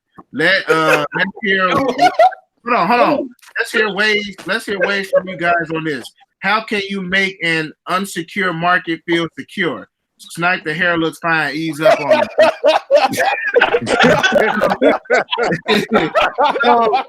So he pretty much said, how can you make an unsecure market feel secure? I honestly feel like, bro, it honestly is the person. It deals with the trust. Like Scrunch, he like, I'm in the streets, I'm in the malls. You know what I'm saying? You gonna bump into me at an event. I'm not running from nothing. And I feel like it's the same with me. I give my customers, like the people who buy from me, they got my cell number. You know what I'm saying? So you ain't got to hit me up on IG, and you ain't got to DM me on Facebook. You can just text me, hey, bro, when you going to do pre-orders on the Infrared 6s? Oh, I see you just got the 9s in. You know what I'm saying? By them having my phone number, and I call them. You know what I'm saying? Whenever somebody feel uneased with anything I'm doing, I give them my I text them, I give them my phone number. I'm like, text me, bro, and we have a conversation. Like, this is me. You know what I'm saying? This ain't no Unbreakable. This is Eric. Like, for me, bro, and this is 100, bro. I have a family. I have a daughter and I have a wife. So I don't want nobody coming at my head because I scam them over a $200 pair of shoes? Because No people doubt. will feel you over No scamming doubt. them over a $200 pair of shoes. You know what I'm saying? Right. So I keep stuff 100% real as possible. You know what I'm saying, bro? I keep stuff as real as possible, bro. And you know, I'm just out here. You will catch me at the mall. You'll catch me at the Nike outlet. You'll catch me at an event. So this is me. So I try to make you feel as secure as possible. Not me giving you that one-on-one interaction. That's how I do it. I think too. One of the things I do, man, just to give people ease when they do pre-order. I think it's very important that people understand, and this is just pretty, you know, honestly, this is like a life lesson as well. You really can't judge a system by its abuse. And what I mean when I say that is just because things have happened in the past in the sneaker community, or people may have bought from somebody who may have tried to gyp them or something, it doesn't mean that everybody's out to do the same exact thing. You know, you got good doctors and you got bad doctors, but that's never going to stop you from going to the doctor. You know what I'm saying? Especially if it's something that you need. So I think one of the important things is making yourself accessible to your customers to a certain extent. You know what I'm saying? Because a lot of them don't realize that, hey, we just ain't sitting at our phone all day on IG waiting for people to message us. Like, we got lives we got to live too. You know what I'm saying? Like, this is what we do for a living. Like, you know what I'm saying? This is an extra income for me, so I take it very serious. And I honestly, I think your track record just speaks for you, yo. Like, your track record speaks for you. And I tell people, look, man, look, I sell to a lot of celebrities. People shout me out. They ain't just shout me out for no reason. You know what I'm saying? So at the end of the day, if you want to order, you can, but it ain't no pressure. You know what I'm saying? It's totally up to you. And that's how a lot of, you know, a lot of people shop with me. Like, I don't put no pressure on you. Want to order, that's fine. I'm not gonna lose no sleep if I don't get no more pre-orders. You know what I'm saying? They gotta be there because people know my work is I do good work. You know what I'm saying? Has it been flaws? Yeah, man, ain't nobody perfect. You know what I'm saying? I done slipped up. Darren has slipped up. You know what I'm saying? Eve, man, E solid. So I don't want to say Eden probably slipped up. How you ever slipped up, E? Nah, man, I don't slip up, man. You know what I'm saying? See, I that's why I want to come like. Hey, I know exactly how I'm coming. What I ain't going for, what I'm going for, all that. Nah, but no, for real though. In this game though, I mean, depending on everything, I mean, I think everybody then can definitely legitimately run into a trying moment. You know what I'm saying? Right. You know, and that's just what it is. It's the nature of the game. What you do to fix that mistake or make it better is what it's all about. You know, like when you know, just off the record, you know what I'm saying? You know, Unbreakable reached out to me, was asking me what I think about the situation when it first came up. I said, man, that should be blowed over. You too solid, bro. You know what I'm saying? I told him, I said, man, don't worry about that. You know what I'm saying? But it's easy for me to say I don't got 100,000 followers and I ain't trying to make nobody happy. You know what I'm saying? Yeah. But man, no, bro, you solid. You got really good content or whatever. I mean, those people are looking to just batter you. They ain't buying. I mean, your biggest hater, the biggest hater of them all, don't even buy shoes. You know what I'm saying? So, you know, I wouldn't even worry about none of that. You know what I'm saying? I would continue doing what you're doing. You know, you came through as a man and like, you know, you didn't try to stand on it and shit like that, like you was wrong. I mean, that's what you're supposed to do in this community. And that's why people are still rocking with you, bro. You know what I'm saying? And you got to keep that up. We got 2 questions. What's the 2 questions? All right, the first question, excuse me, by Jonathan Wiggins. He says, Unbreakable, how much do you charge for overnight shipping? That's the first question. So I'm gonna let you go ahead and answer that one. But I gotta overnight shipping. So I mean, for the most part, when I tell somebody to send me some shipping, it's either between like 10 or 15 bucks. You know what I'm saying? It's either between like 10 or 15 bucks. That's what I do. I mean, it could be like United States Postal Service. I really don't rock with them like that no more. I pretty much do all my stuff with like FedEx because, you know, the people in FedEx are cool. You know, so what's the next question? Next question is from Joey Mazara. He said, my question is, how can someone from Madison, Wisconsin start pre-selling? I don't know people. I will have to come to Chicago or Milwaukee. Who want to take that? Hold on. And to answer the shipping question, I always tell people that, again, it also depends on the location. So when I'm doing the pre-order, I ask where you located. And by then, that's when I hit them with, okay, this is the price. If you in Cali, 9 out of 10 is going to be like 20 bucks. You know what I'm saying? If you closer, you know, it may be 15 bucks, but it don't never be no $40, $50 unless you get like a huge package of like 10 shoes, and then the shipping is going to be like 100. then yeah, we gotta at least split that. But go ahead. We got another question after y'all go ahead and answer this next one too. Also, he wanted to know about he's from reselling. Madison, Wisconsin, and he wanted to know how can he be a reseller. He said he think he would have to come to Chicago or Milwaukee in order to do Chicago, bro. Definitely Chicago. Come to Chicago. Come to Chicago. So somebody will definitely let you eat with them.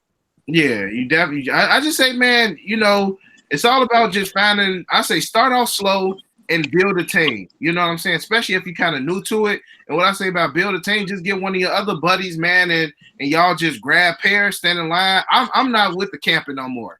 Them days are over with. Over with. So if you're still young and you got that energy to camp, hey, by all means, go ahead and camp, bro, and do what you do. But if you not into the camping, you're gonna have to spend extra money to guarantee them pairs. If you want to make 100% max profit, you're gonna have to camp if it's a limited shoe and if they doing first come first serve. But you don't know if pairs have already been backdoored. You know what I'm saying? So pairs have already been backdoored. And that was my question that I want to ask every other reseller. Now, if everything was back to first come first serve, do you think we'll get this much hate? I think people hate regardless just for something to do. It would be worse. It would be worse if everything went back to first come first serve. I wish everything went back to first come first serve. because look, here's the thing. If you got a platinum on your account, you got a chance of hitting the Yeezy. You know what I'm saying? But if it's first come first serve, and first come first serve is probably the worst thing that y'all want. I'm gonna keep it real. It's probably because y'all ain't gonna get nothing. I'm gonna get it all. It's total chaos. Look, those lines are different. Hey, bro. Hey, Yeah. We got another donation in the building. He put 5 in the collection plate. DK Crook 5, man. He said, I have not heard anything about this shoe yet. The Nike Paul George NASA. What's our thoughts on it? Let me give my thoughts on that joint, bro. I like that pair. Right now, it's on the app. It's on the app, and that's what I'm saying. Going back to the first come first serve. If it was first come first serve, and the stores, and you got a connection with that store, and you hit them up, it's over with. I need full size run, and they got 20 pairs. It's over with. You know what I'm saying? Especially if you throwing the manager an extra $30, $40 on top. That's all. Look, okay, do the math, bro. If you throwing the manager $30, $40 on top, let's say you average $40 on top for 10 pairs, that's $400. He or she just made their regular paycheck plus some more. They gonna take that bread, bro. Cause soon as we open now, them sizes, them sizes went to the employees, or them sizes already gone. So ain't nobody to check nobody in the shoe store, man. That's just what it is. You say what, bro? I said ain't nobody that's there to check nobody in the shoe store as far as how many pairs they got. Nobody to the general public knows that information. Exactly, bro. So that's something that y'all don't want. You know what I'm saying? I mean, I could care less because for the most part, I'm getting this stuff early, but yeah, y'all don't want that. What's the other questions?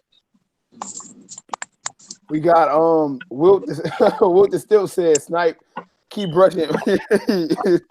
I can't even get it out. Snipe brush gonna catch on fire. Yo, chill out with my brush, bro. I'm all right. Hey, I ain't gonna lie, you've been brushing that mug for at least 10 minutes, G. You've been sitting there, bro. Hey, that Chicago on Poetic Justice. There he go with that damn brush. Chill out. Hey, Streets on Demand said he gonna some more drop me, bro. I sent the link, bro. We got Grip Kick. She said, "What do you think about buying bots?" That's what I'm hearing.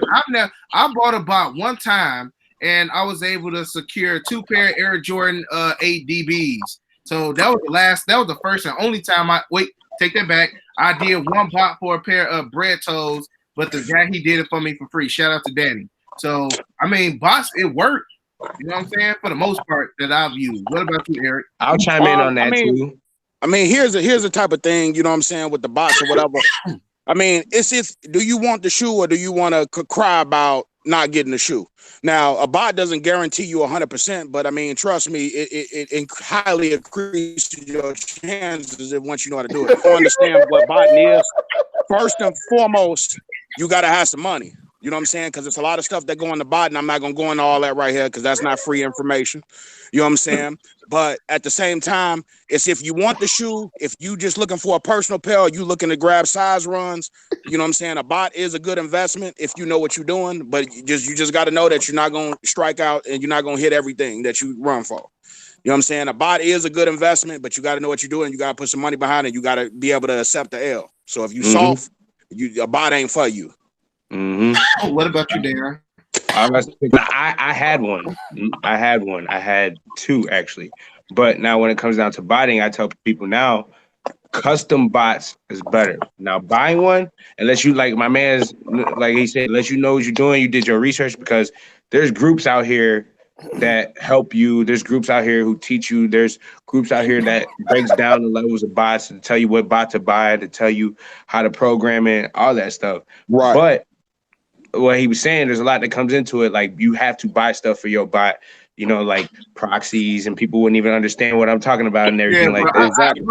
I still don't know what proxies are. Somebody like proxy me this. I'm like, bro, what are you talking about? Yeah, that's that information that's not free. You know what I'm saying? So, you know, as far as in the sneaker community, even when you get into those groups, you pay to get in those groups. You pay to get in those groups. Exactly. Right. So it's not free information. I'm not the one to break up that community because I'm a part of that. You know what I'm saying? Right. So if you want me to teach you, I do that all day long. You can go ahead and at Chirac773. Up in the inbox. If you tired of taking L's, I got you. You know what I'm saying? It's gonna cost you something, but it's gonna be worth it in the long run if you stick with it. Oh man, so you tired of your manager being all in your videos? No, that's where it goes. Hey, come to death row. Come to death row. Hey, I'm trying to see at the chat game any more questions. I just, man, my whole thing, bro, is I just want to clear a lot of myths that go on YouTube, bro. Especially about, you know, doing the whole pre-ordering thing. I say it goes both ways, bro. Like for the most part, most people want to get their shoe early. You know what I'm saying? It's still kind of like back in the day, man. But back in the day it was even more nuts, bro. You know what I'm saying? You selling the shoe early back in the day, you definitely hitting people over the head, especially if it didn't hit eBay. You know, Jordans, what? Group, you know what I'm saying? Like I feel like the millennial group of sneakerheads don't know nothing about Nike Talk, don't know nothing about eBay. You know what I'm saying? So when before a shoe came out, it was pre-orders on eBay for $450 for the Jordan 5 grapes that came out in 2012. You know what I'm saying? Hey, let me tell you something. Pre-2012, I'll say about the mid 2012 is when it all started. Every general release was worth money. Yeah. You know what I'm saying? Every single one of them. It was worth every something. Single one of them. And I did it. You know what I'm saying? So now it's like, you know, general releases are sitting. He got game 13s, last shots. Those are never sat in 2012. What? You know what I'm saying? So bro, yeah, all red 12s in 2012. Right. It's over. See, it's not Jordan everything how it was. That's what I'm saying. Like, I want to say that pretty much ended like at 2015 when it was pretty much stopped being Jordan everything. What about Yeezy though? Do you think Yeezy is the reason that Jordan's, you know, it took kind of like that steep? No, you don't think so? No, not at all. I don't blame Yeezy. I blame the overall fashion. Okay. Because I don't even blame that. I blame overproducing it. Mass production. But he stopped it after, like I said, after 2015. But I guess by you saying that, I guess they already lost all the fans by that time once they started mass producing, is what you're saying? Well, no, the reason why I say that is because you know how it is. Everybody wants something that they can't get.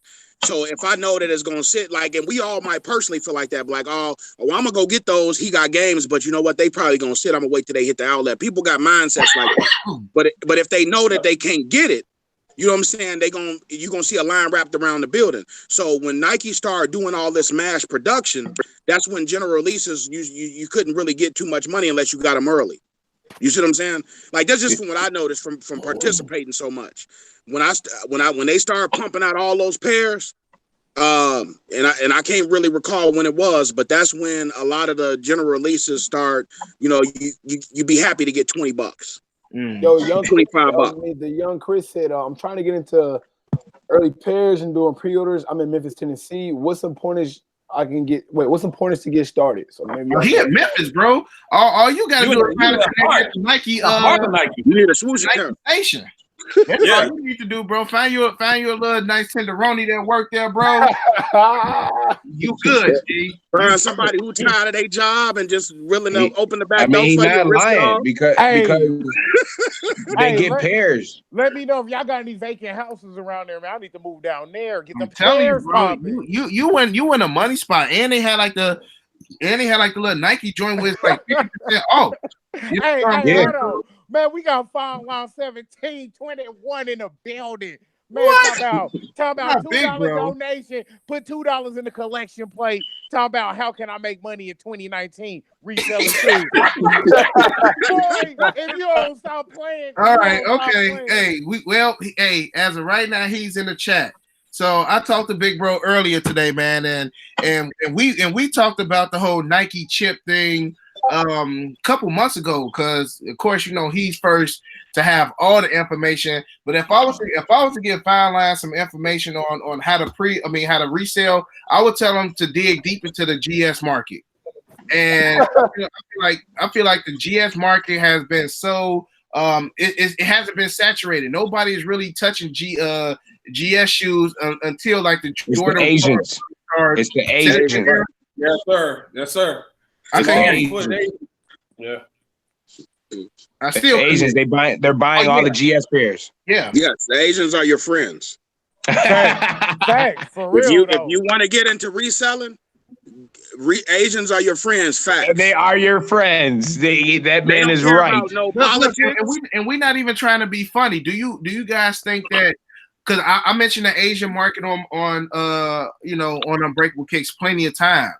But do you think is that they just go for the Jordan 1s, or do they go for every? No, bro. They're a big fan of Air Max, though. Anything Air Max, the Asian market go nuts for. I was about to say Air Max. They like Boost too, man. They really like Boost. Yeah, but it depends. They love Yeezys. Like I said, Yeezys, Air Maxes, and Jordan 1s, and like it's like obsession with them. I like, for instance, when Complex Con came to Chicago, I swear to God, right hand up on God, this Asian dude worked at Complex Con. So at the end of Complex Con, I'm sorry, not Complex Con. Sneaker Con. Yeah, Sneaker Con. Fucking, I go out there, his van is full of Air Jordan 1s, and I'm like, I'm asking him, like, did you have a booth? Because he had his Sneaker Con shirt on, still had his, his tag on. He said, "Oh no, I bought all these." I was like, on the job. On the job. The crazy thing is, and I'm not being funny at all, bro.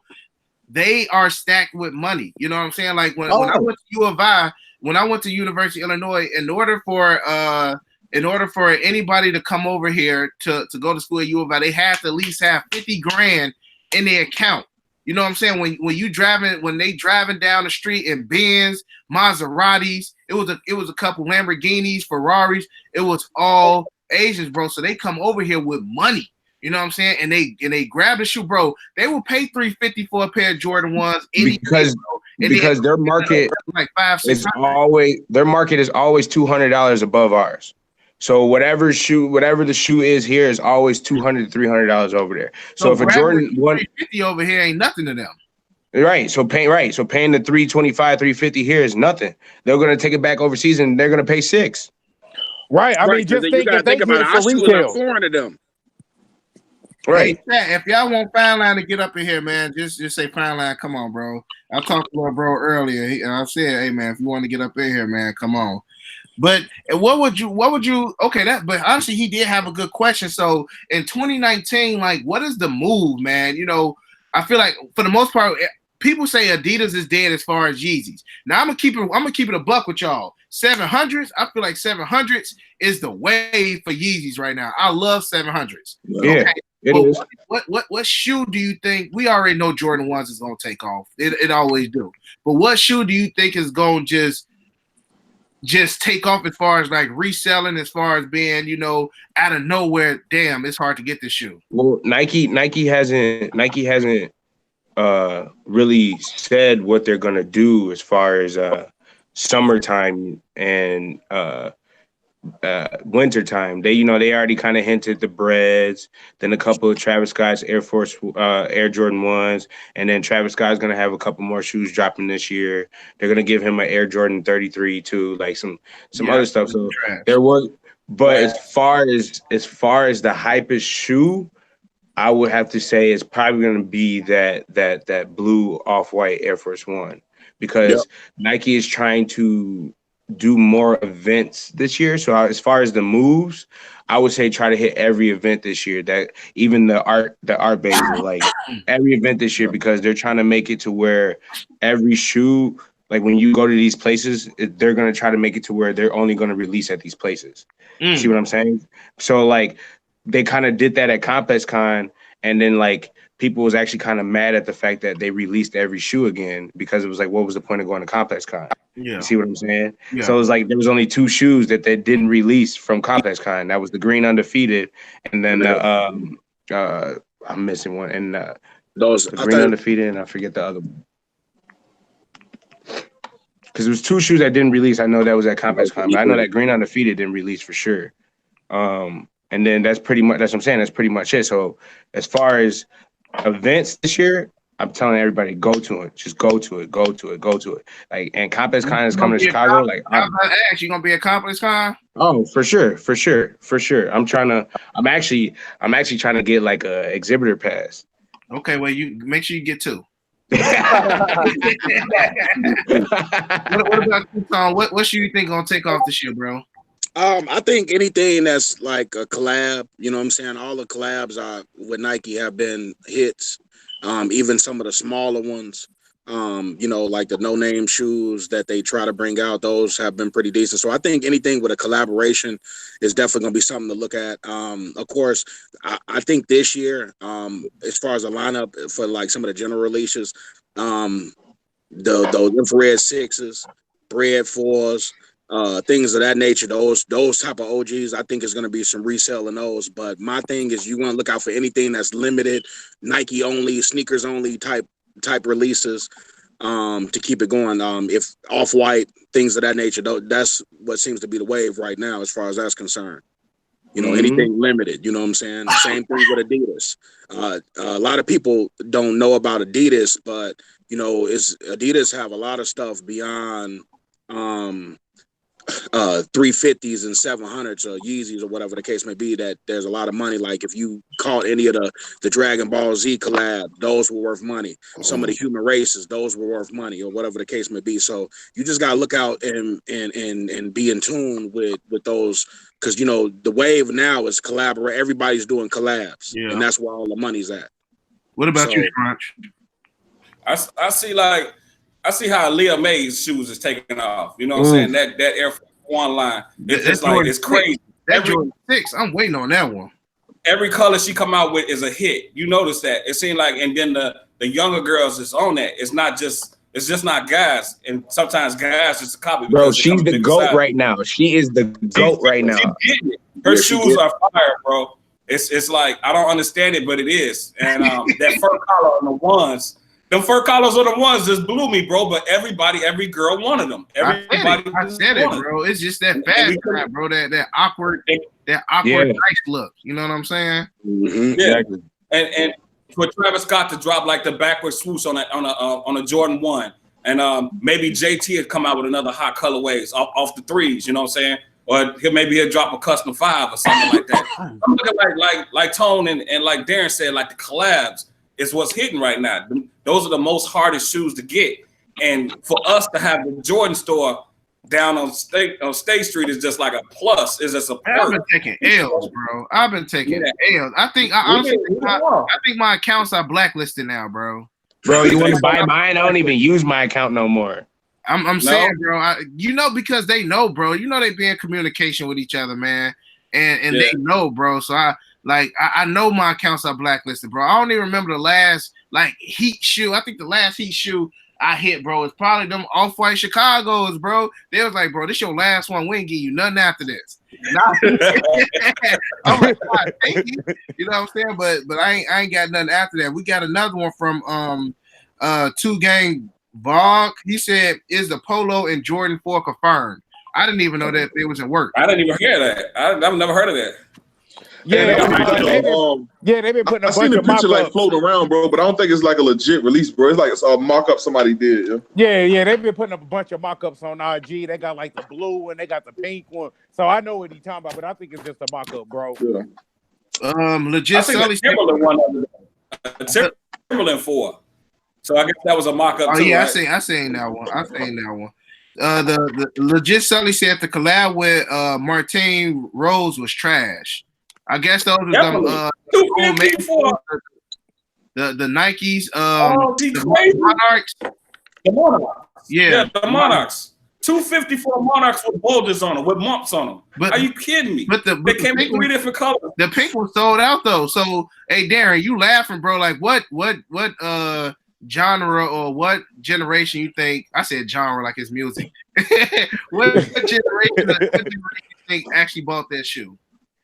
And the reason why I laugh is because the dad look is like in right now. It is. So then, so like, what's the other one they just dropped? The Macaneros or there's something like that. They kind of look like the Monarchs, but they like put like a little new spin on it. It's called Macaneros or something. Yeah, them people buying them, and it's all it is just a new age Monarch.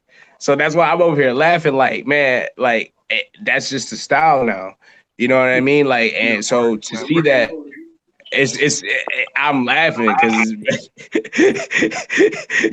that's what they call it, the dad look, G. Like, that's just what's in right now, man. Like, there's no way to put it, G. That's why I'm laughing. Like, wow, they sold out. And I know what he talking about because when I saw that too, I was like, 250. I'm like, they're drunk. I pictures. I'm like, man, 250 for that joint? Is you crazy? Right, you can go to they got them at TJ Maxx on the shelf for 60. I was gonna say $14.99. You was giving them too much credit. $44.99. They talking about 250. Hey, you got any questions for anybody on the panel? Yeah, man. You know, I just want to know. You know what I'm saying? What's like if y'all could give one good tip to, you know, either people starting off or people still doing it or people making moves, what's the one tip all you brothers to give somebody? The one give back. Give back. There's one thing that I try to do, and Eric knows that's why I hosted a basketball event to show people like, yo, I'm like this money that y'all think I'm just taking or getting from y'all, or like, cause that, you know, like I said, goes back to the pocket watching. I hosted a basketball event. It was free food, free time to come play. You know, you can bring your own team. You can sign up and come play. And I hosted it all through, you know, Cream. And that's one of the things where I guess people look at me as human because I wasn't just, you know, greedy about it or be like, yeah, you know what I'm saying? Like, I'm just taking this money and I'm just being out the way or I'm just staying out your way. Like, no, I tried to show people like, yo, I do this for y'all. Like I supply these services for y'all to wear on your feet, go on the Instagram, place a picture. And on top of that, I want y'all to come out and have fun too at the same time. And I'm going to host it. Like, and I'm going to do it again. I'm going to host another basketball event just to show people like, yo, like, I'm human, bro. I'm not just somebody that's just trying to take money from you or you feel like I'm just doing this just to get over you just because I'm a big reseller. Like, nah, like I'm trying to show people like, bro, I want to have fun too. And I'm human. I'm not just this monster that you think that I just got to grab 150 pairs and take money from you and everybody close the market and come to me. You know what I'm saying? That's how people look. But that's how they look at it though. That's how they really look at it. So you got to like, if you can somehow make your people feel like they're a part of it, you will always win. What about you, E? Man, what I would say to anybody that's starting off or that's doing it right now, I just, you know, to put everything in perspective, this industry, the reseller market, is a $12 billion a year industry. There's enough money for everybody. Stop hating on each other, man. If you ain't got that, you ain't got that money on this release.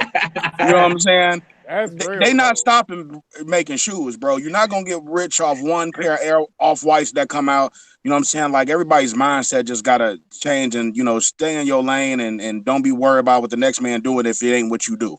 You know what I'm saying? That's the biggest problem. So I would just tell everybody keep doing what you're doing. Don't stop.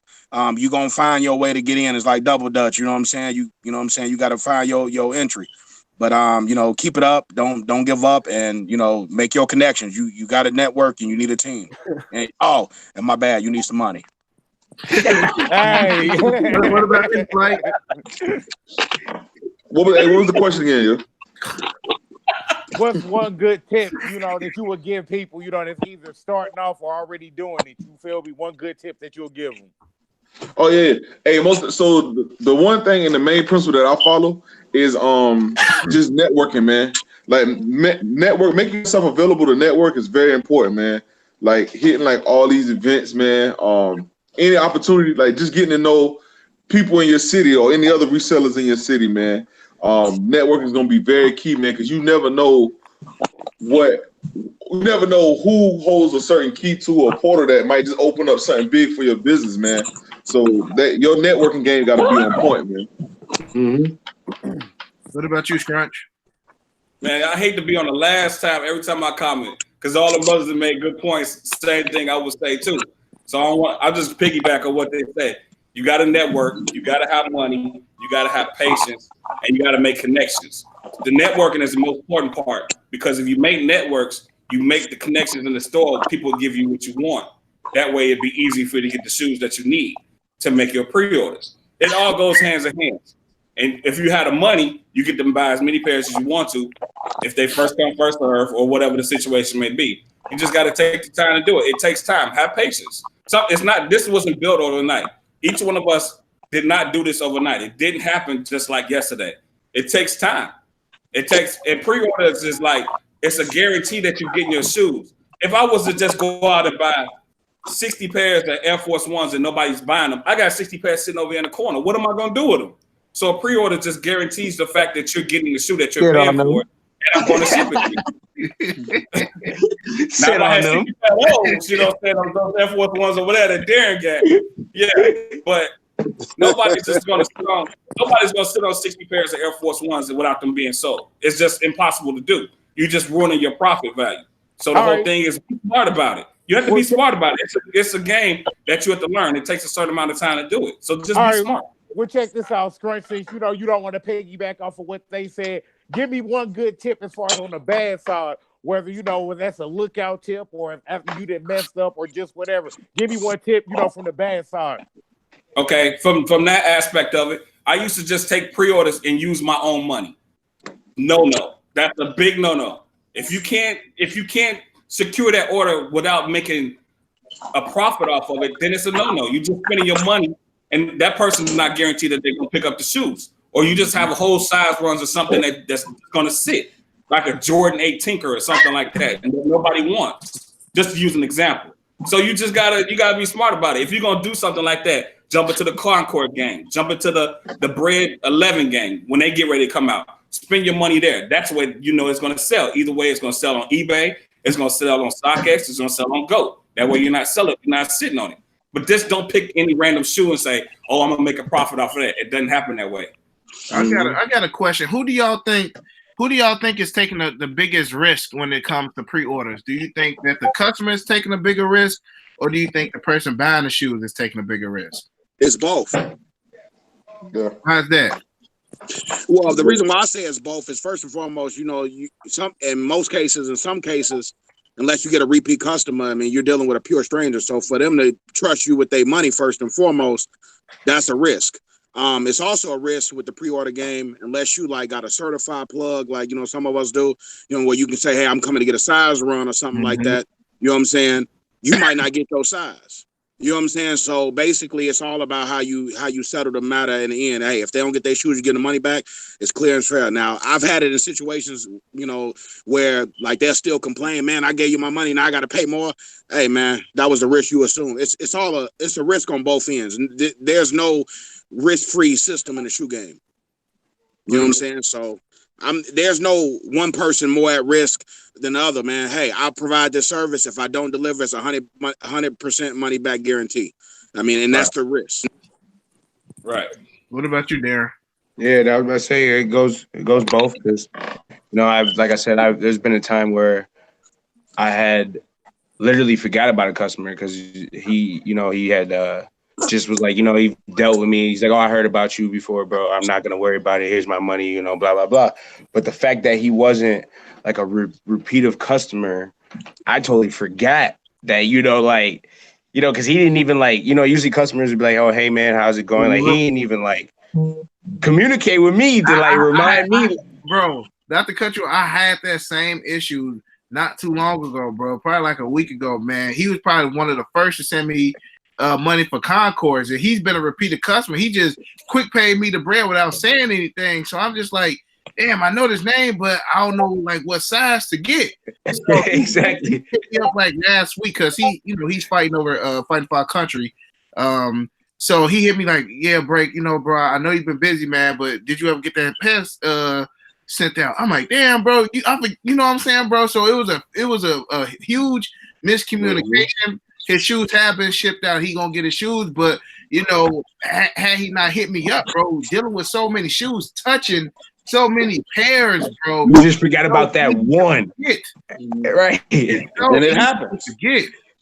Yeah, and that's what happened to me. He was like, oh, hey man, bro, I sent you the 10.5, and I was like, and I'm like, bro, my bad. I'm like, gee, you sent me the money and you just went ghost. You didn't say nothing. I'm like, bro, usually people would be like, hey, bro, send a text. We'll be hitting you up over and over again. Yeah, you know what I'm saying? So I wouldn't even used to that. So there was a time where, I was like, I had to hit him back. I was like, yo, here's your money back. I forgot. I was like, my bad. And that's what it comes down to, somebody like me, where it goes both ways. Whereas he took the risk, and I was like, I felt bad, but then I told him, send me the money back when I get your pair. I gave him his money back, but it was send me the money back and getting your pair. So it just comes down with just dealing with going both sides of give or take, during the situation. He didn't stress on the date guy, what I'm saying? Because he could have been like, bro, you forgot about me, what's the inch? I had a person who ordered a size 9 bread toe, bro. I think pre-orders I did bread toes for was $300 for bread toes. And I couldn't get his size 9 because, of course, 9 is a money size, so I had to pay $360 to get his shoe to still send it out to him. So I personally feel like it does go both ways. Right. My biggest fear at first was I didn't want to send out somebody's shoe and then they do a chargeback, or you know what I'm saying? That happens too. Shoe, you know what I'm saying? You send them a legit shoe and then they saying it's fake, because for the most part, PayPal gonna always side with the buyer, right? Bro, yep. like honestly, bro, when I first got Cream and all the shoe group, I had bought a pair of shoes from somebody, bro, and they sent me some pots and pans. You know what I'm saying? They still had the receipt, and going by the receipt, it had a weight of 4 or 5 pounds, and they sent me some pots and pans. You know what I'm saying? So it was just bro, it's like people look at us because we doing the pre-orders and reselling, like we're the ones to be cautious of. For the most part, when I'm dealing with new people, I'm more cautious of the new people, exactly, because I just don't know your motives. I don't know who you cool with, especially with all this stuff that's been going on now. You know what I'm saying? It's I'm skeptical of dealing with new people because of I don't know people's motives now. You know what I'm saying? That's my input on it.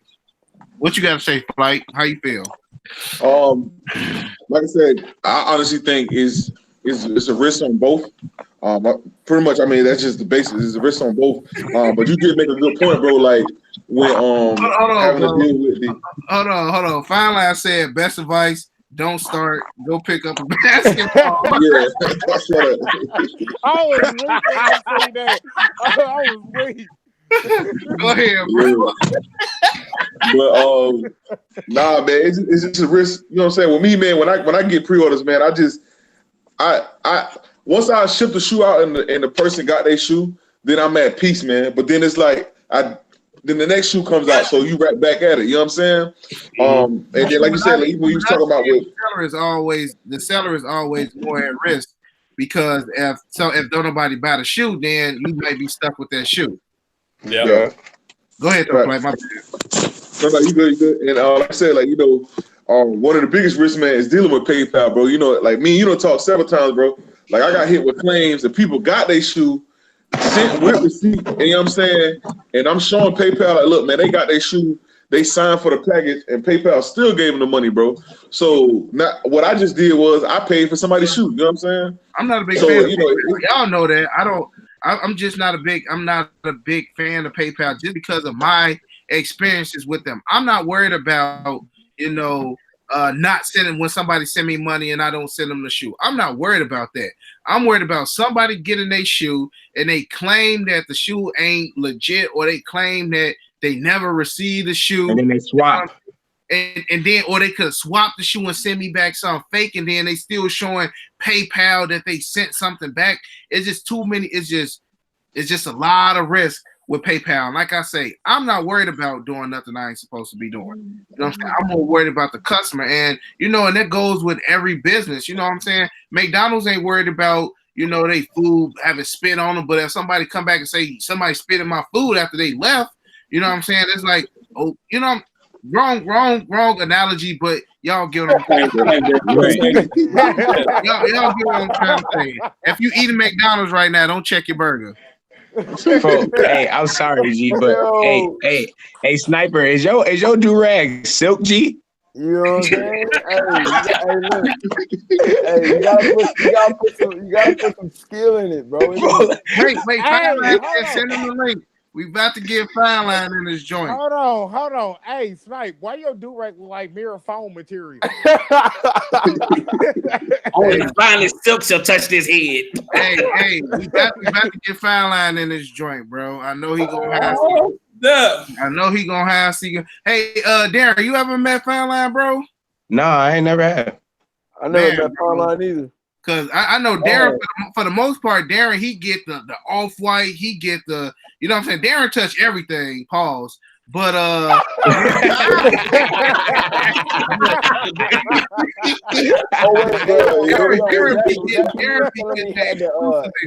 exclusive. Was that who you was telling me had the 90s, but just not in my size?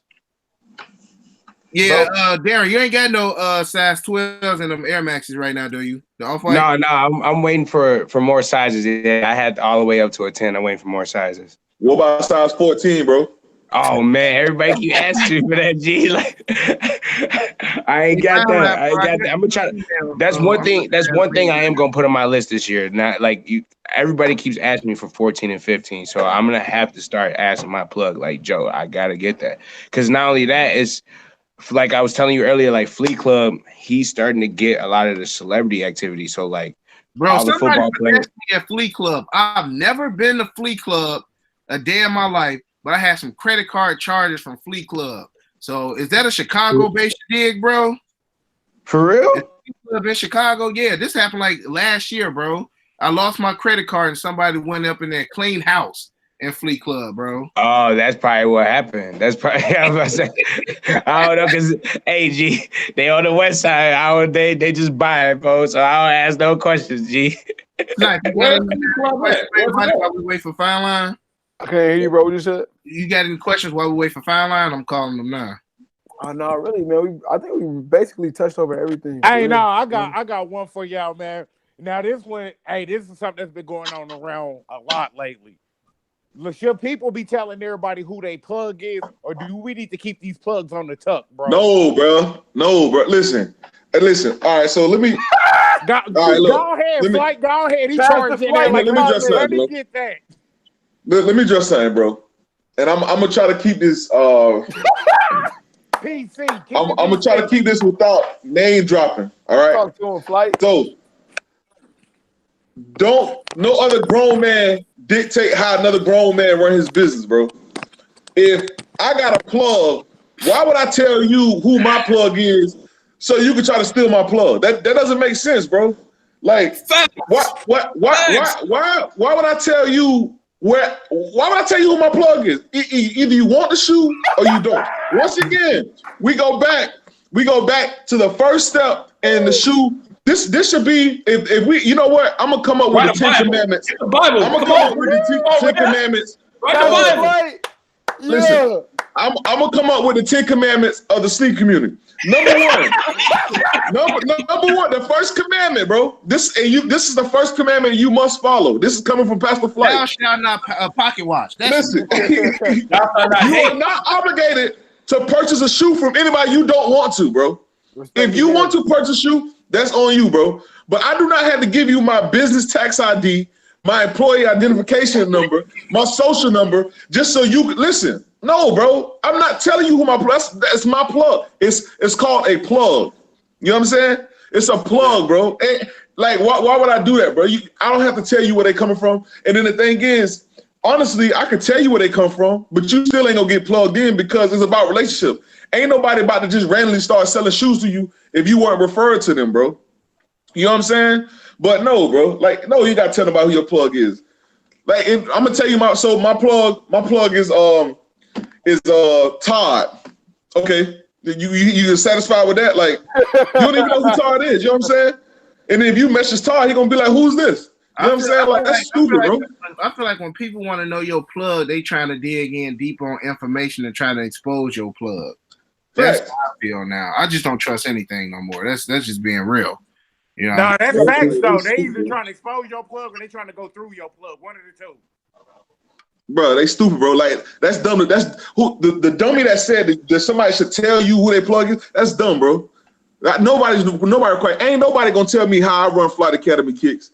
If you don't like it, you just don't buy. You know what I'm saying? But you're not gonna try to put bands or try to put. First of all, if you don't do what I do, then you can't tell me what I should be doing because you don't know what it takes to do what I do. Woo-hoo. That's facts off jump. You know what I'm saying?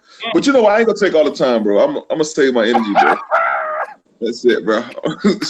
Nah, bro. You know Great. I mean that's real, bro. That's real. Like if like I can't tell a baker how to make a cake if I don't do it. You know what I'm saying? That's not even my lane to be, bro. Y'all look at me. I'm gonna eat the cake regardless. You know what I'm saying? So I'm not gonna tell you how to make my cake. You know what I'm saying? That's not my lane, bro. Just make sure that my cake got strawberry fillings in the inside. That's all. Man, what's all these analogies today, man? You know what I'm saying? I just feel like when it comes to the sneaker stuff, bro, if people was to just mind their own business and to do whatever they do, bro, it would just be easier. The community or the business would just get along so much better, bro. But it's just so many haters, bro. I just don't understand it, man. I really don't. And Eric, bro, we had a long conversation about haters, bro. And I asked him, like, what do you do when you get haters, bro? I laugh. Like doing that. I laugh, G. I just laugh. But at this, like I told you before, Eric, bro, I said if you didn't have any haters, bro, you would be doing something wrong, bro.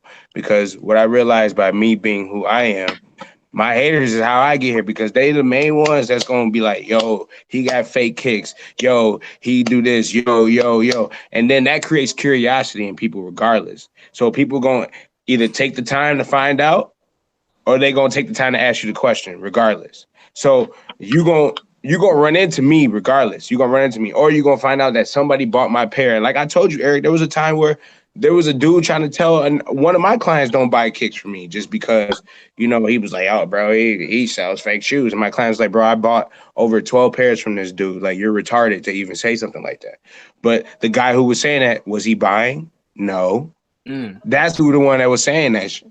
It was the one that was not buying it. The one who was buying had no problem. And then just my client, remember I told you that, just to prove a point to that dude, my client flew all the way out to Vegas went to Urban Necessities himself to get them all stamped and came right back just to show him. Wow. I just laugh at it. So I just laugh because what's going to happen is, like I told you, Eric, your work going to speak for yourself. Ever since this happened, you reach 100K. So what's the point? You just let them talk. Let them talk, bro. They're going to talk regardless. They're going to talk regardless, no matter what you do. And another thing, bro. Like, here's another thing, bro. Like, anybody who spends so much time worrying about another man don't got nothing going for themselves, bro. Exactly. I got too much going on to be worried about what somebody, bro. If that's what they doing, that's what they doing, bro. See, okay, so listen, hey, bro, this might be a touchy subject for you, bro. like, here's the thing, bro. Yeah, you see it. The only way a fish get caught is because they keep their mouth open, bro. You know what I'm saying? So, like, listen, bro. Like, people just like listen, bro. Okay, all right. So let's do it like this, bro. This is the motivation for people, bro. Mind your business and stay on your grind, bro. Because you can't stop what somebody else gonna do, bro.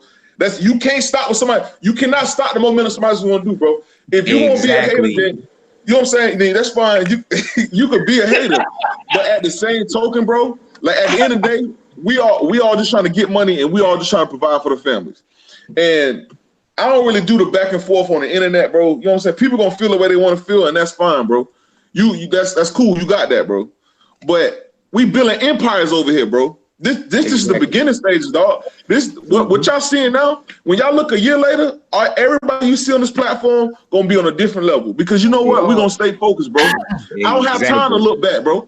You know what I'm saying? I ain't got time to look back and worry about what another man doing. If I say these my bros and this my squad, this my team, this the wave we ride, then this the wave we on and we moving forward, bro. I'm not worrying about another man, bro. You know what I'm saying? Because you will get.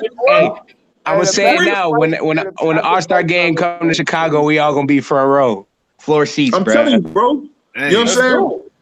Oh yeah, Like, that is coming in next year, bro. I forgot all about All-Star Weekend. Yeah. Like, Well, shit, unless I'm telling y'all you, bro. paying for them tickets, I'll see y'all when y'all come out. Nigga, I ain't paying for them, bro. But see, that's the thing, bro. When you build in the right time, when you build in the right area, and people get to know you, bro, you get to experience stuff, but not even have to reach in your pocket, bro. Like honestly, bro. Like when I go to LA and stuff, and y'all see when I be this, bro, I don't spend no money, bro. People think I just be blowing money. It's because I know how to treat people and recognize real. People know I'm not to be played with, bro. Like I'm not to be played with, bro. You know what I'm saying? And they understand that when it comes to flight off, 0 hours of Flight. 48 hours. Yo, listen. Right Bro, Hey, he talking real though. He talking real. Listen. comments right now in the chat But- going crazy. But I'm just saying, bro, like, that's the thing, bro. This thing, because people just so, bro, if the internet shut down today, a lot of these dudes that be talking will be irrelevant, bro. And that's what I hate about social media so much, because it give people that ain't relevant a platform to speak. Like, they really about that. When people know them in real life, know you're not even on that energy like you speaking, bro. You know what I'm saying? Because we see so many times these dudes, we see them at these sneaker cons, and they be one way, and then, dog, they get behind these iPads and these laptops and these phones, and they just become the king of their area. They become the Bishop. They become troll guys. Everybody want to troll on the internet. But bro, like, listen, I don't play that, bro. Y'all never see me make a troll video and all that stuff, like, bro. Cause listen, bro, y'all don't do that, bro. Don't try me. Listen, Hey, Velvet Durag, he going crazy, G. like, for real, bro. What is that, velvet? Man, y'all killing me, baby. Hey, that boy Flight man, everything he just said. I know, G. I was like, man, it must have been a touchy subject for him, bro. Wait, look at his profile pic. Hey, I'm telling you, Flight got that Christian Mingle.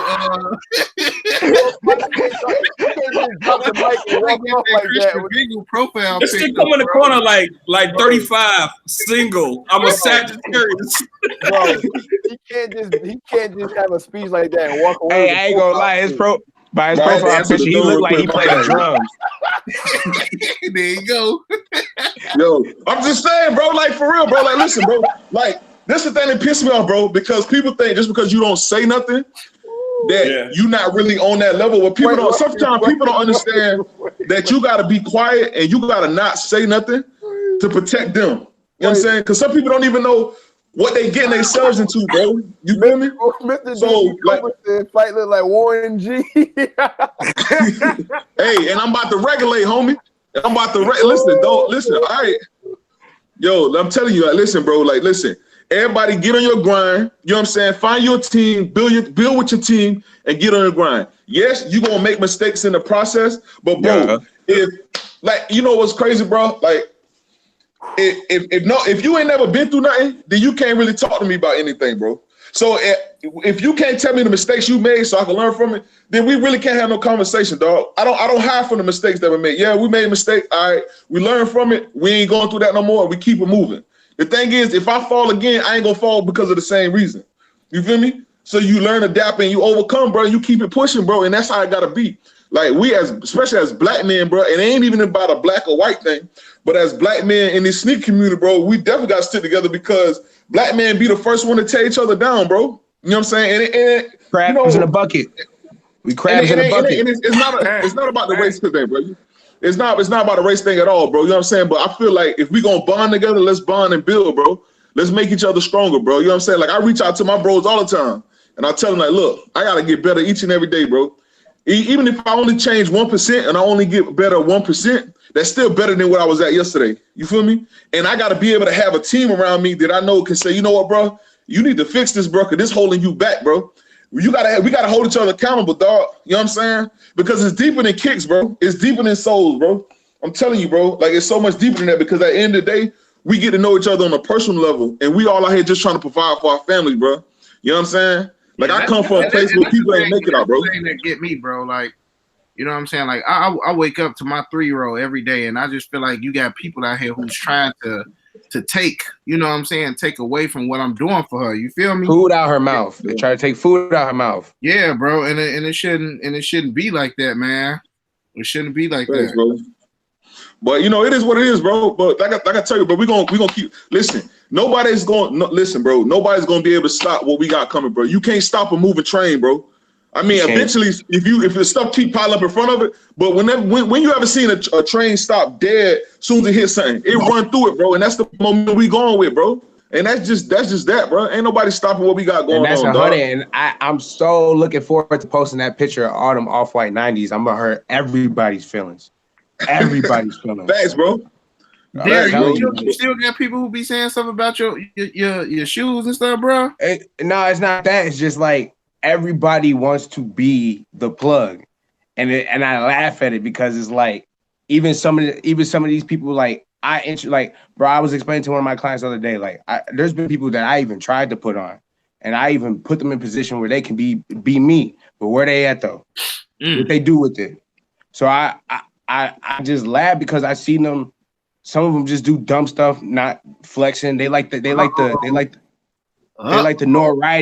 They like the notoriety better. They like showing where they got the shoes from. They like showing that, oh, I just got out of this store and bought this. But you just blew up your plug. And I took an L by doing that, bro. I felt like I tried, and my man's drinking the vitamin water right now. They always told me, he was like, bro, you ain't got to prove nothing to nobody. You know what I'm saying? Don't. I just felt like for the month of December, I felt like from after we got them Concords, I was just focused on proving people that they legit. You know, I know they legit. You know what I'm saying? Scrunch know they legit. He was at the event. Fine Line know they legit. He was at the event. You know what I'm saying? I just felt like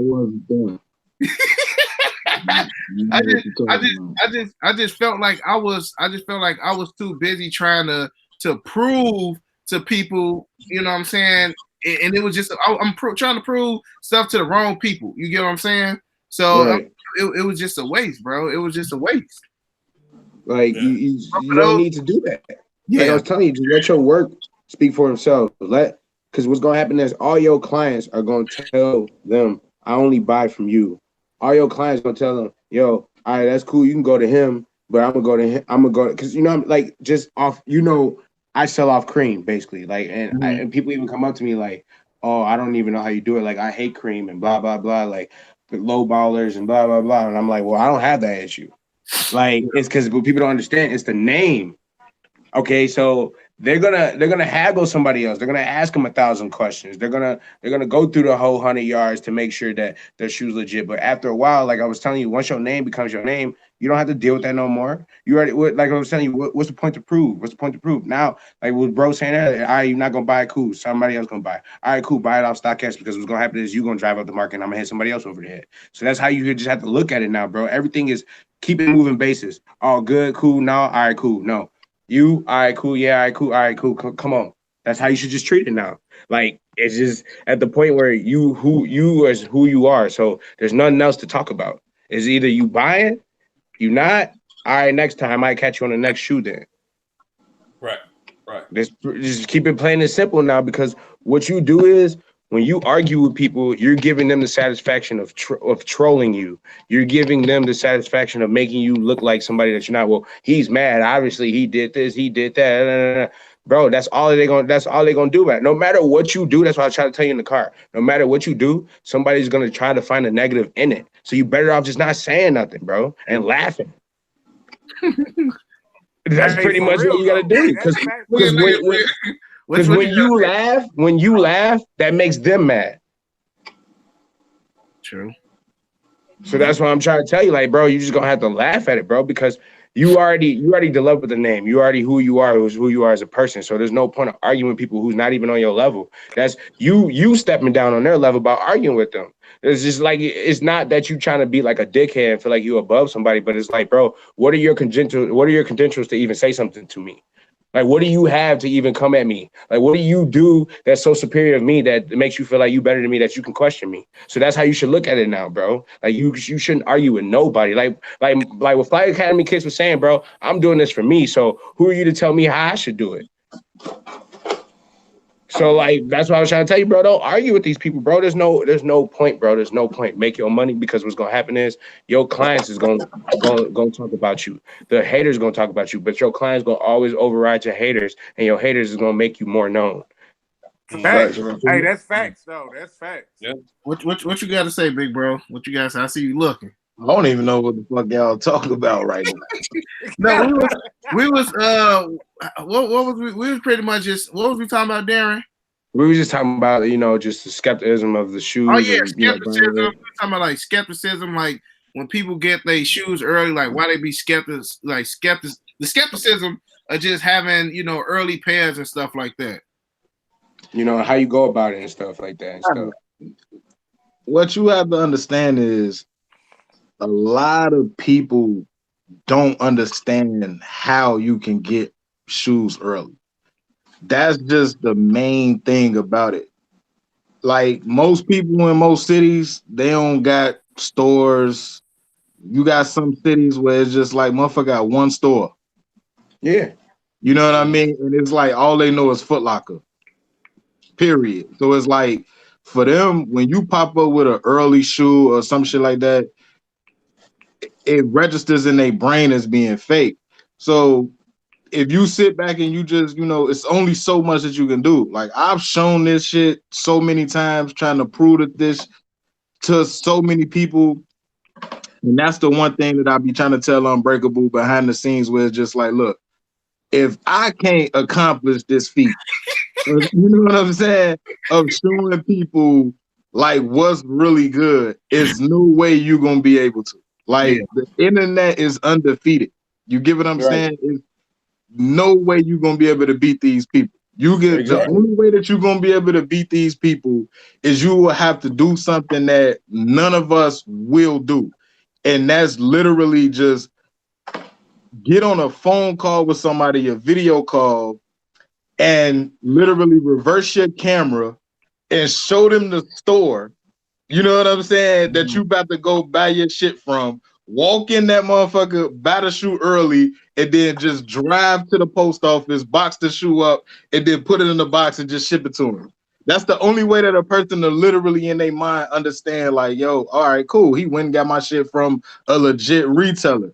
And none of us is about to do that. So at the end of the day, it's like he was just explaining, I caught a little back end of it, is you just got to let people, you know what I'm saying, believe what they're going to believe. Look, if you don't want to shop, cool, my guy. Like, go ahead. It's plenty of people out here that's doing you know what I'm saying? It just, if you want to rock with them, go ahead. Like, I can't compete with that. You feel me? I'm going to just do me.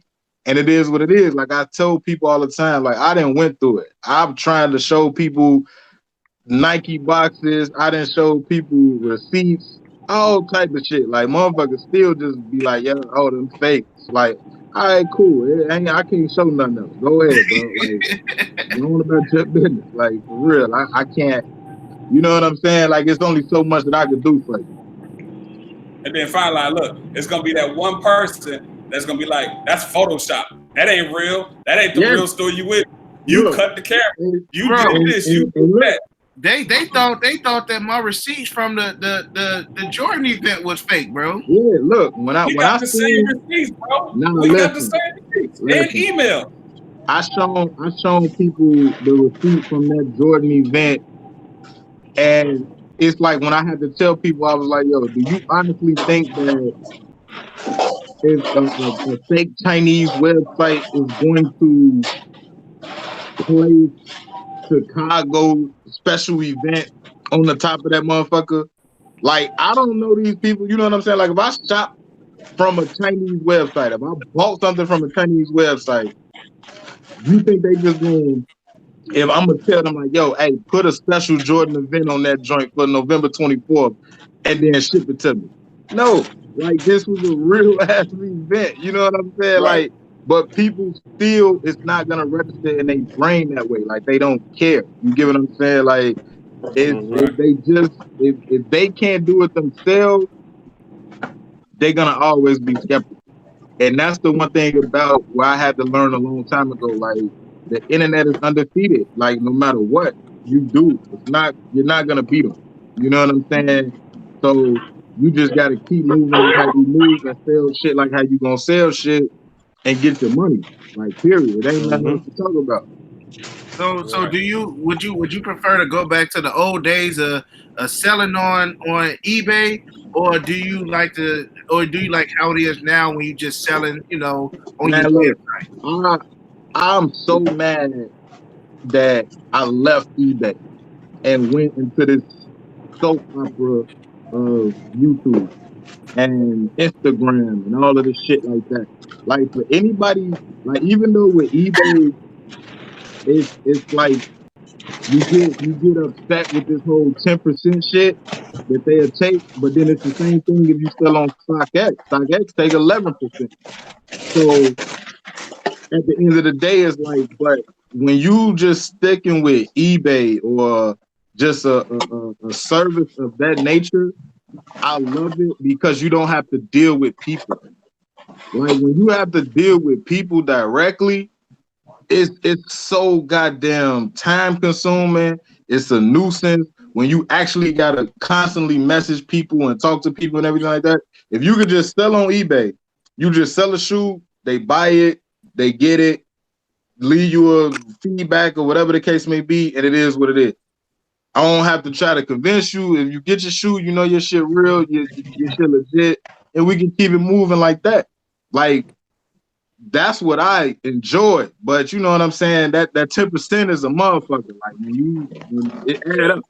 It definitely add up when you get to selling shit like that. But as far as just like I tell any, like even though I like to joke a lot and I was, telling a new reseller to just go pick up a basketball or some shit like that. Like I could joke, but at the end of the day, it's really make a lot of sense of what I'm saying. Like, because when you diving into this resale game right now, it's so many people that you have to kind of, you know what I'm saying, fight with and climb over just to even get one sale. So it's a lot that you're gonna have to go through. You know what I'm saying? And that's why it's like as a new reseller, my best advice would just be like stay in a lane where nobody else is at.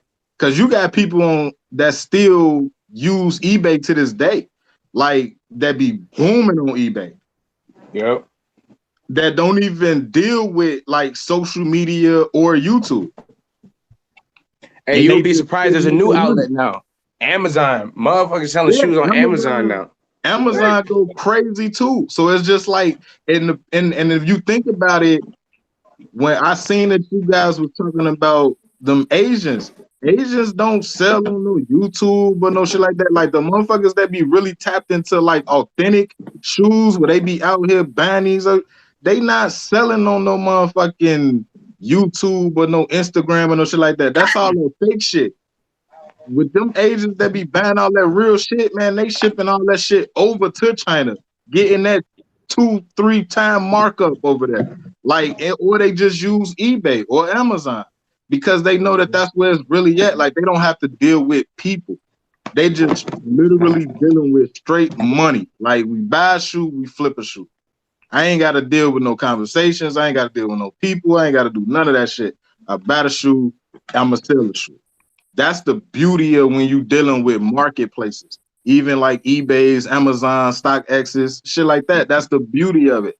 So it's like anybody that's want to really slide into this shit, all that trying to do that peer-to-peer shit, and you trying to get your name up, man, you got a lot of competition. So that's what I was joking with, where it's like, yeah, just go pick up a basketball. You don't want to do that. Like if you don't, and that goes to what Scrunch said. If you're not networking or you don't know people that know people is gonna get you in the right position to be able to sell your shit, man, you better leave it alone, boy. Because starting from the ground up right now in 2019, with all of this shit being mass produced, if you're not coming to the table where you can, if you can't come to the table with $100,000 and you able to just buy up every motherfucking thing before anybody can touch it, boy, you better hang that shit up. It's over with. Like if you ain't already in it, it's over with. Like period. What you mean by in it? You talking about like have like a quote unquote name? Yeah, like some type of you have to have some type of avenue to make your revenue already. If you ain't just like, if you just say you just wake up tomorrow and you just watch sneaker YouTube and you just be like, damn, I want to be a reseller, but you don't got no plugs. You trying to build plugs. You don't know where to go to get your shit from. You know what I'm saying? Like you out here probably getting got. You buying shit from places. Just anybody like how he popping up with the UNC. You will see somebody just on Instagram pop up with the UNC and you just figure like, yo, that's a hot shoe. I can buy that, but you don't know if that shit fake or not. Not saying him, I'm just saying like in general, like you don't know who you copping from. So it's like if you don't know what's really going on, like all that just trying to dive into this shit, well, that shit over with. Ain't no just diving into it. You better know what you you're got doing. more off-whites than what's the name itself, boy. Look at you. You just every other shoe is a damn off-white. It's I just feel like, okay, man, for the most part, why do you think we get, like I asked this question earlier, but why do you think we get scrutinized for, well, you probably don't get scrutinized no more, but then again, you probably do. Why do you think resellers get scrutinized for like doing pre-orders and stuff? Is it the whole fact that people don't know how to do it? Like what's your thoughts? Well, I don't know. Like, see, the thing is, when you doing pre-orders or reselling or some shit like that, you gonna come under scrutiny anyway. You gonna always have people that's gonna feel like they don't need you. Then you, like I tell people all the time, I didn't create my company for a person that just want to go out and just buy his own shoe. My shit was built for that person that I want to flex on motherfuckers. I want to have my shit up. You know what I'm saying? Like, I want to be like I made my shit for that nigga that I ain't got time to be going. I'm 30 years old, fam. I'm not about to go stand in no motherfucking line. Y'all got me fucked up. You know what I'm saying? Like, I'm not about to go out here and do none of that. Or I might just gotta work. I'm at that position where I'm making money now that I can afford these shoes. But at the same time, I might have to be working.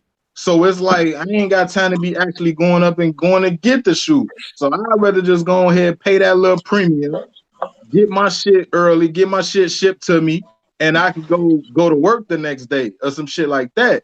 So for people, that's how I combat the people where it's just like, you know, why do I need a pre-order or do I gotta deal with resellers? Like that's what I do for my company. But as far as like how you was doing it when you was just doing the pre-orders and shit like that, like look, it still goes into the same thing. It tap into the same people.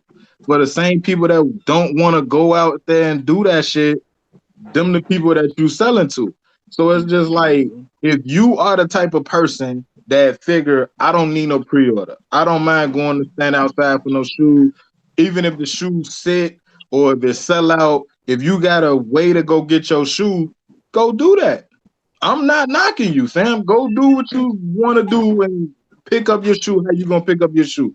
But don't knock another nigga hustle just because you have a means of getting your own shoe. That's the part of it where it's just like niggas gonna always talk shit, bro. Period. Like it ain't no way around it. You know what I'm saying? Like you can't beat that. So that's why it's just like it's always gonna be one side of the story where somebody gonna feel like I don't need you, and then there's gonna be that other side of the story where a person gonna feel like, you know, it's cool. Like I don't mind spending that premium. So it's like I don't get when people be talking shit about you don't need to do that because it's like who are the person that you talking about? It's all about the customer. You got different strokes for different folks. So you don't think that people who do pre-orders are scamming people? Hell no. No, the right people who do because everybody want to do it. Like I was telling you, everybody want to do a pre-order. Everybody want to be the plug, but it's the name. Yeah, look, that's what man. I'm trying to tell people. A pre-order is not a scam. I ain't mean to cut you off, boss, but it's a pre-order is not a scam. You know what I'm saying? If nobody is forcing nobody to spend with you. Thank you. That's the fact, bro. That's the number one rule right there, bro. It's not forced. Like, you can't stop somebody from pre-ordering with somebody. Like, it's no reason for you to say to me, "Hey, man, you don't have to spend $250 on that shoe because you can get it for $190." You don't have to tell me that, motherfucker. I already know that.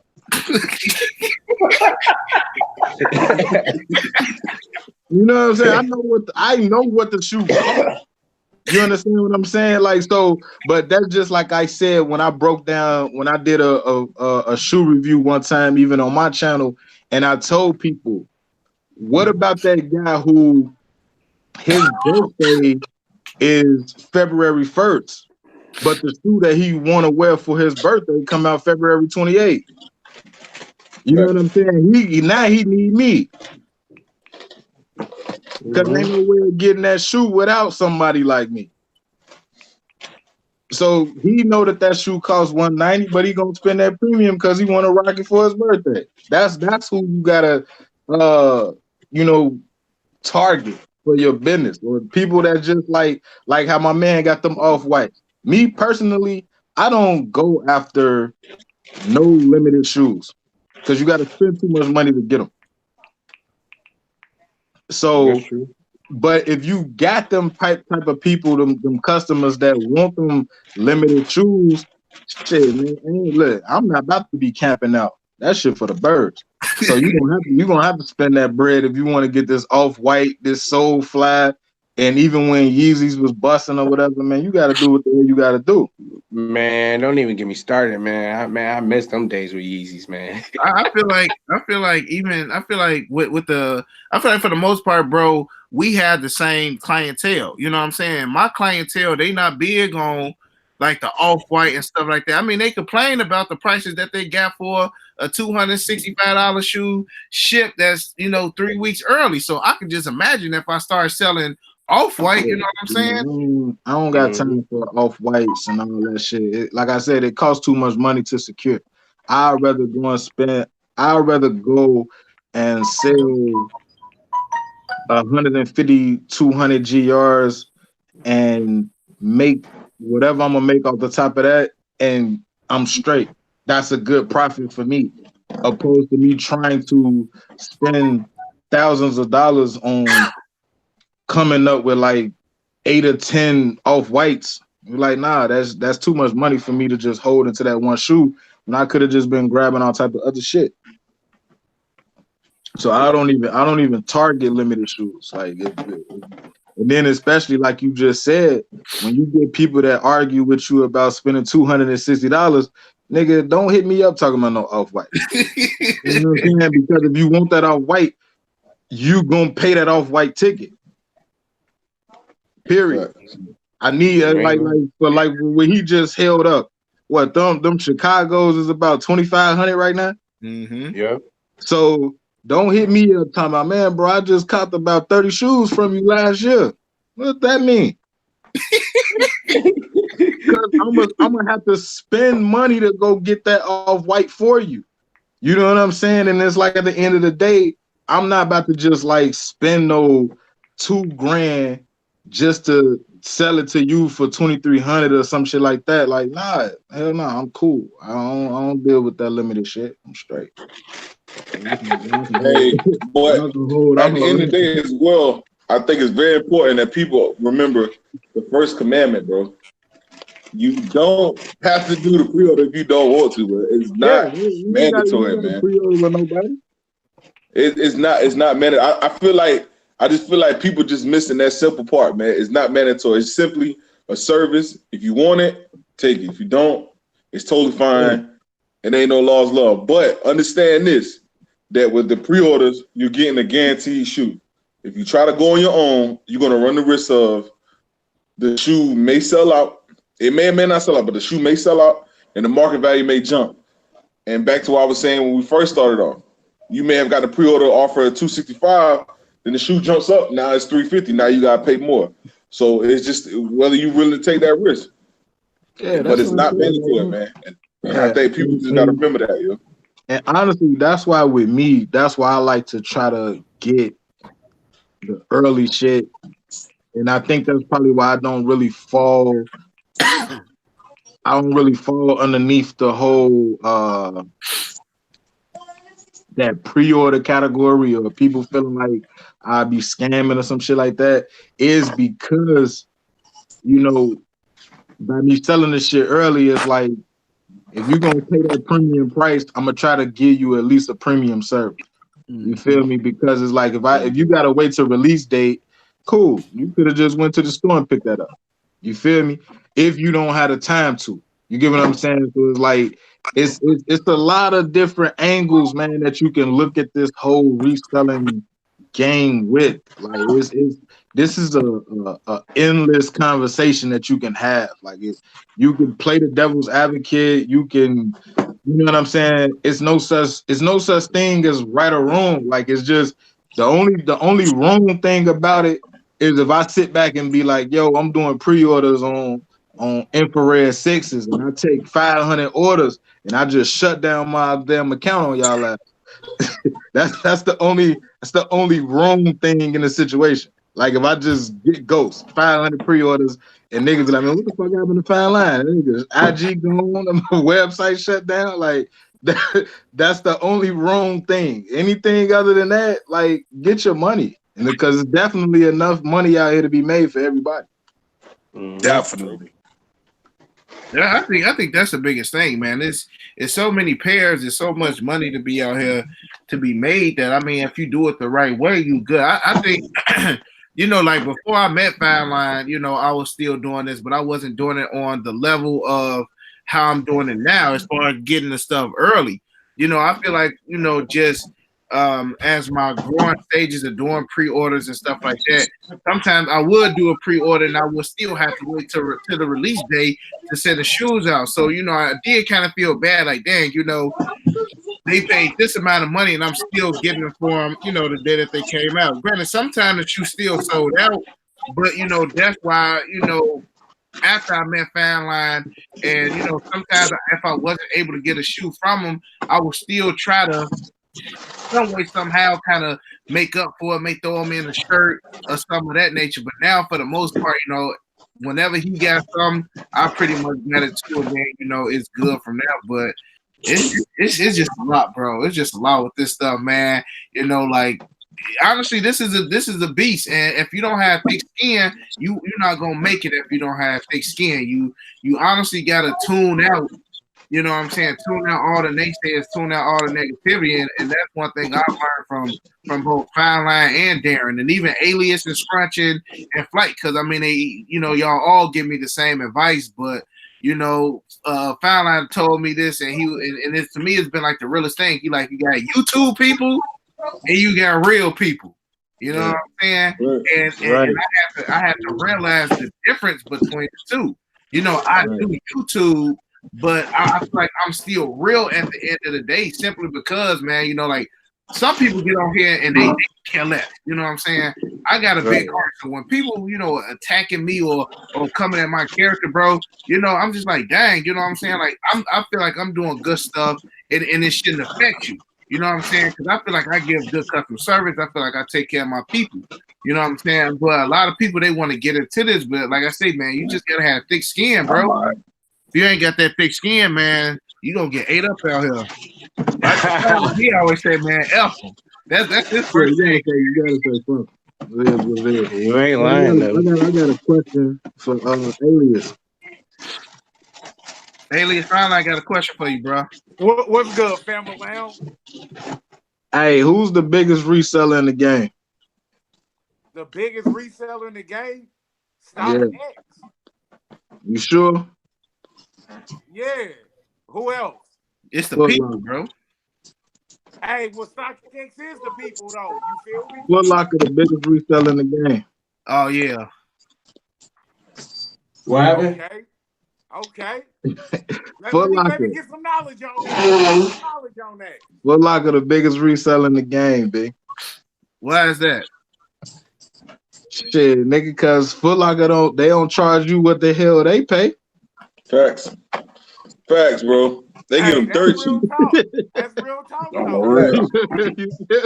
Like that. See, this is the part of the whole resale game where people just be like, yo, hey, listen, just because I buy something for retail price, the suggested retail price, and then I go and sell it for a higher price, that doesn't negate the fact that Foot Locker still sold it for higher than the price that they did. So they reselling too.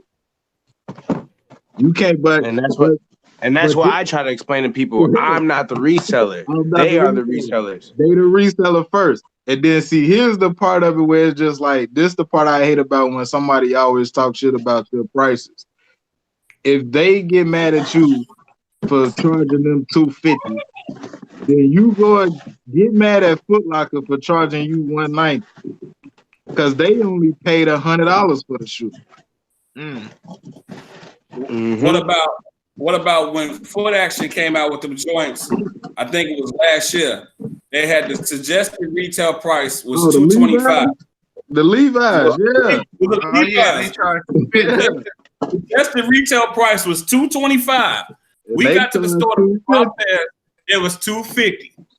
They ripped the tag off the side of the box and sold it for another $25. We all nah, big bro, that's some Chicago. That's some Chi-Town shit. Yeah, Foot Locker did that. Everything. It's man, like, well, that's what it is. Foot Locker the biggest reseller in the game, man. That's why I say don't get mad at resellers, because it's shoes is nothing but drugs, man. The more hands it touch, the higher the price is gonna be. Work.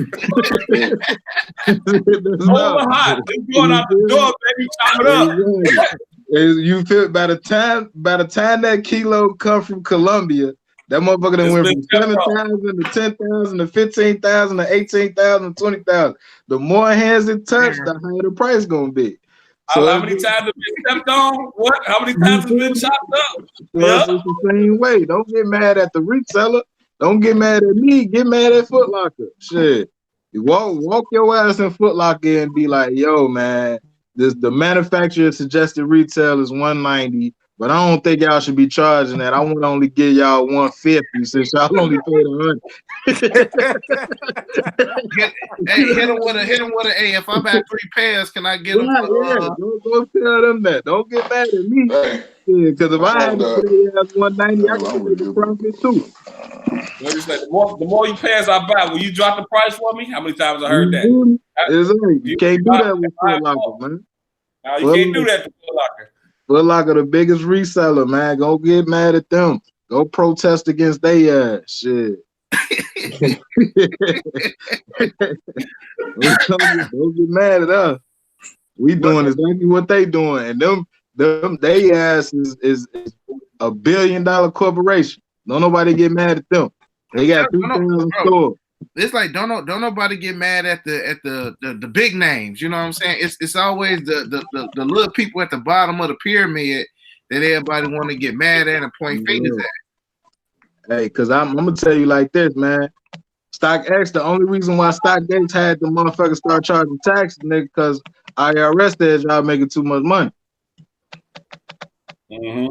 Period. Like the motherfucker StockX is making too much money. Real and don't be tough. surprised when every state go get that tax. They just starting out in them little small states.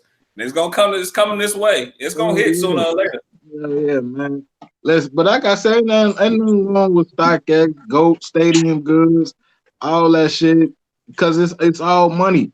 Now the only thing about it is, the crazy part is, don't nobody get mad at the people that's actually selling on these websites either. What you That's mean? another crazy part, because me as a reseller, I gotta catch flack, right? For reselling shoes. But it's okay for StockX. These are resellers that's selling on StockX. They're selling Stadium Goods and Flight Club and GOAT. This is not StockX stock. These are people around the world. Right. You know what I'm saying? That's giving StockX their stock to sell for them. So it's everybody resellers. Everybody resellers. It don't matter if I'm charging $250 or they charging $230. And they still reseller. So it's just like, if you're gonna bash reselling, if you're gonna bash resellers like us or whatever the case may be, then don't bash shit from StockX, because everybody resellers on StockX. Everybody resellers on Stadium Goods. I like how you said it one day, bro. You were just like, okay, cool, don't buy from me, go buy from StockX. But 9 out of 10 that pay you buy from StockX might just be from me. Might be mad. That's what people gotta understand. Look, I take advantage of every avenue, bro. Like, I don't play no games, man. I don't leave no money on the table. Because if I look at it and be like, all right, if y'all want to buy from StockX, cool. Then I'm gonna start selling on StockX too. But the difference is, I'm gonna catch the before the release date numbers of StockX. Cause see, when people gotta understand, before the release date, StockX numbers be taxing. Be booming. You know what I'm saying? You can get your money before the release date on StockX. So it's just like, when they drop, then you got everybody out here trying to sell their pairs. Or for the most part, what a lot of people don't understand about StockX is that retailers, not resellers, retailers sell on StockX as well. Yeah, that's what Darren said. Yeah, so they getting their numbers off as well. So it's like, shit. Exactly. Yeah, that's what you had said earlier, Darren. These stores, they just be dumping. Retailers be dumping that shit on StockX. I be getting mad at them. Like, when I be arguing with retailers, bro. They figure that it's like, they look at it like this. They'll look at StockX, see what the shoe going for. You get what I'm saying? And then try to tell you, like, yo, if they going on StockX for this, then I'm gonna need it from you. Like, damn, okay, cool.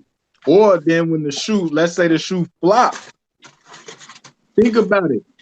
How in the hell, when you look at the say for instance, the shoe that just recently released, the Sixes, the Flight, the one that looked like the Flint 7s and shit.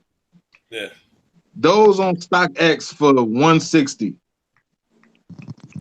How is that possible if it's not coming from a retailer?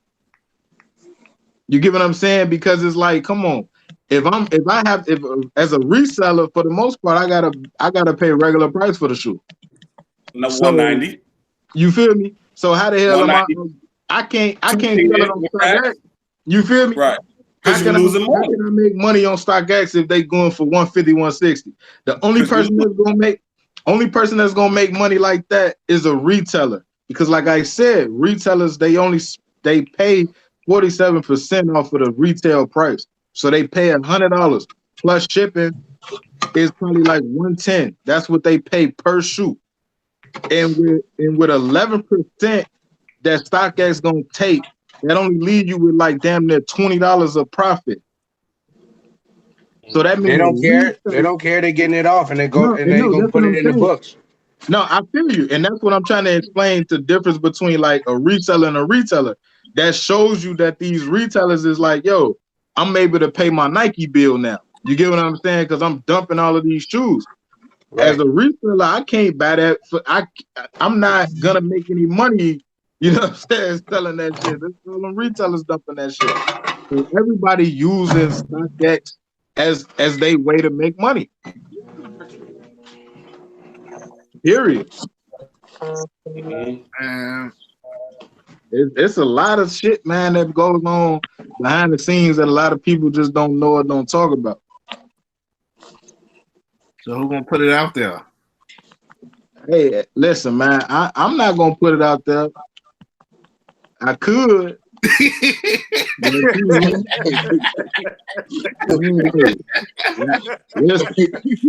Because you gotta understand, man, like, hey, like I told you, you know, I could give you the platform, but you gotta build your own, you know, foundation. Like I can show you the rules of the road, man, but you still gotta learn how to drive.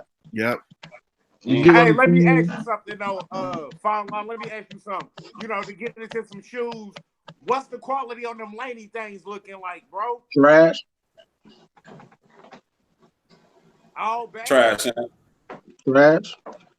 Regular ass, they just some regular ass fives, man.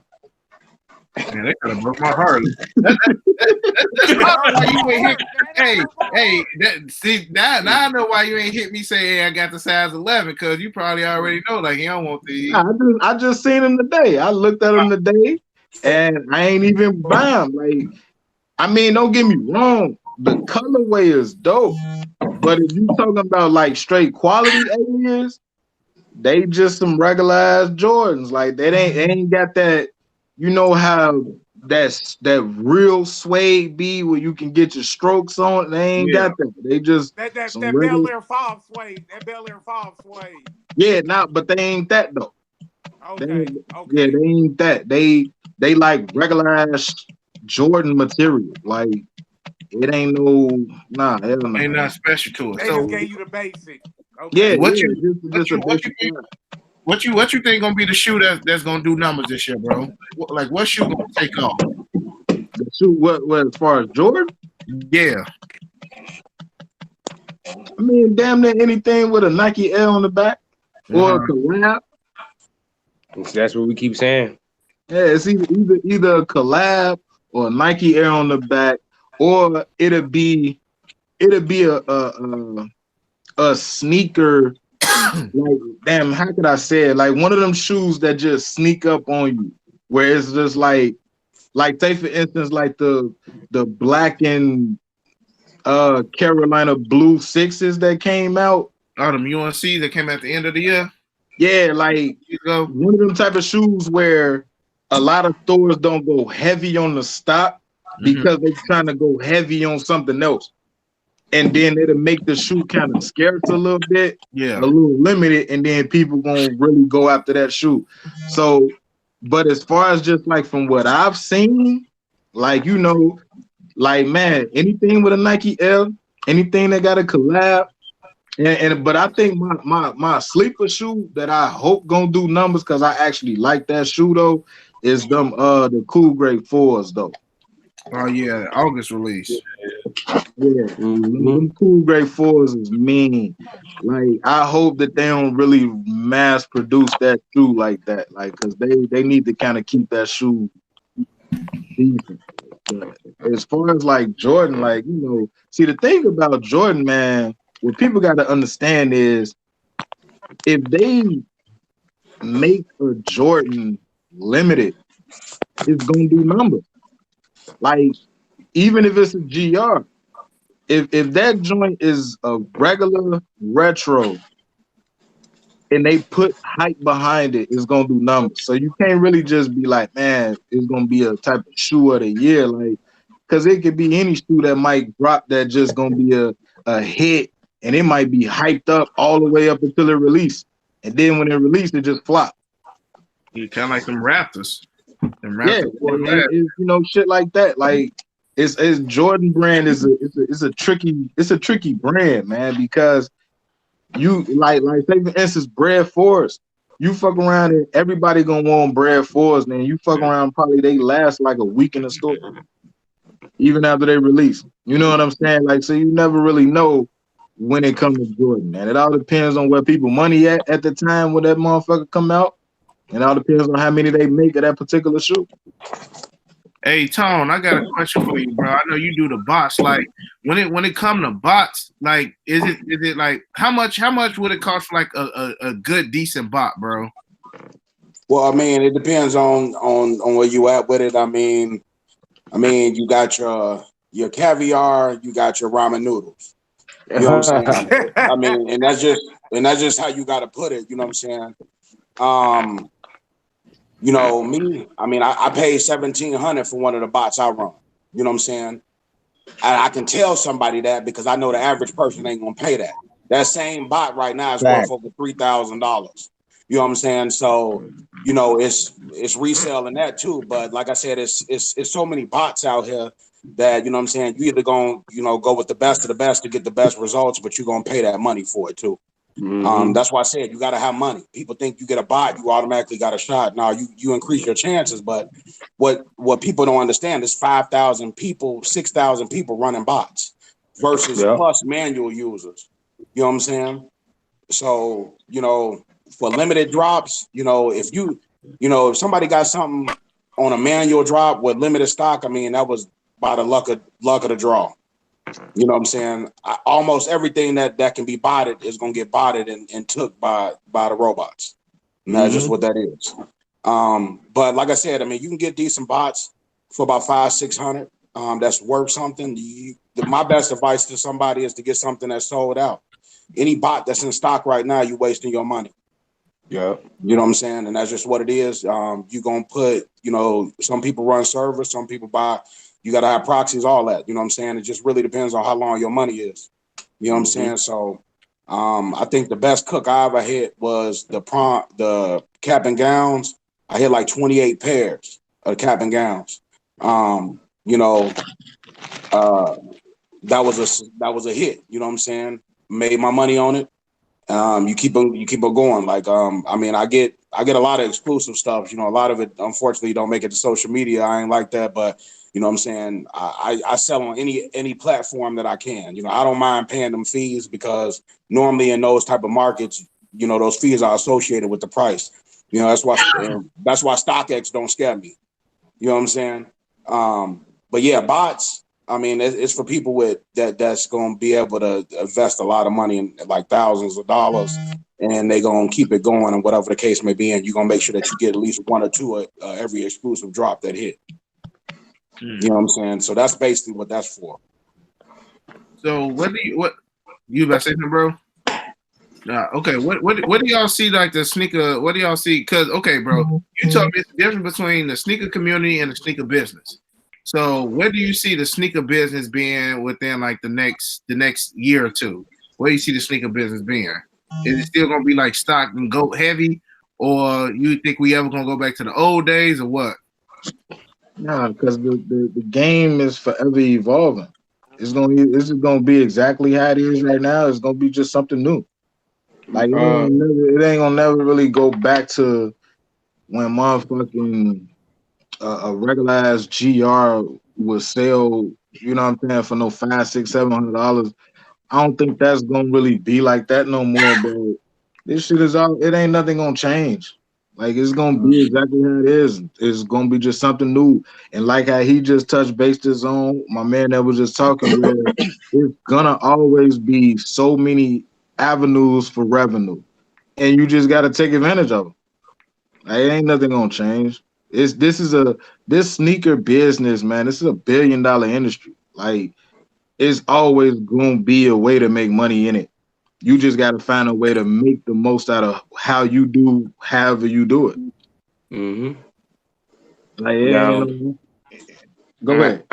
The only thing I say that is changing, because I had touched bases on a little bit earlier with Eric, they're trying to make it more, I guess, fun for people. So they're gonna try to have a lot more events. So like that Concord event you guys went to, that was 2 weeks early for you guys to purchase them and stuff like that. They're gonna try to have more events like that for people like us to go get the shoes and stuff like that. So as far as where it's at right now, it's not gonna change. But as far as applying more opportunities to get the pairs, but it's not really like an opportunity because all the resellers gonna be at those events. And look, and what you just said, like that's still, it just proves the point even more, because if you answer the question from a perspective of the sneaker business as far as reselling, what you touch bases on is just for the regular average consumer. Uh-huh.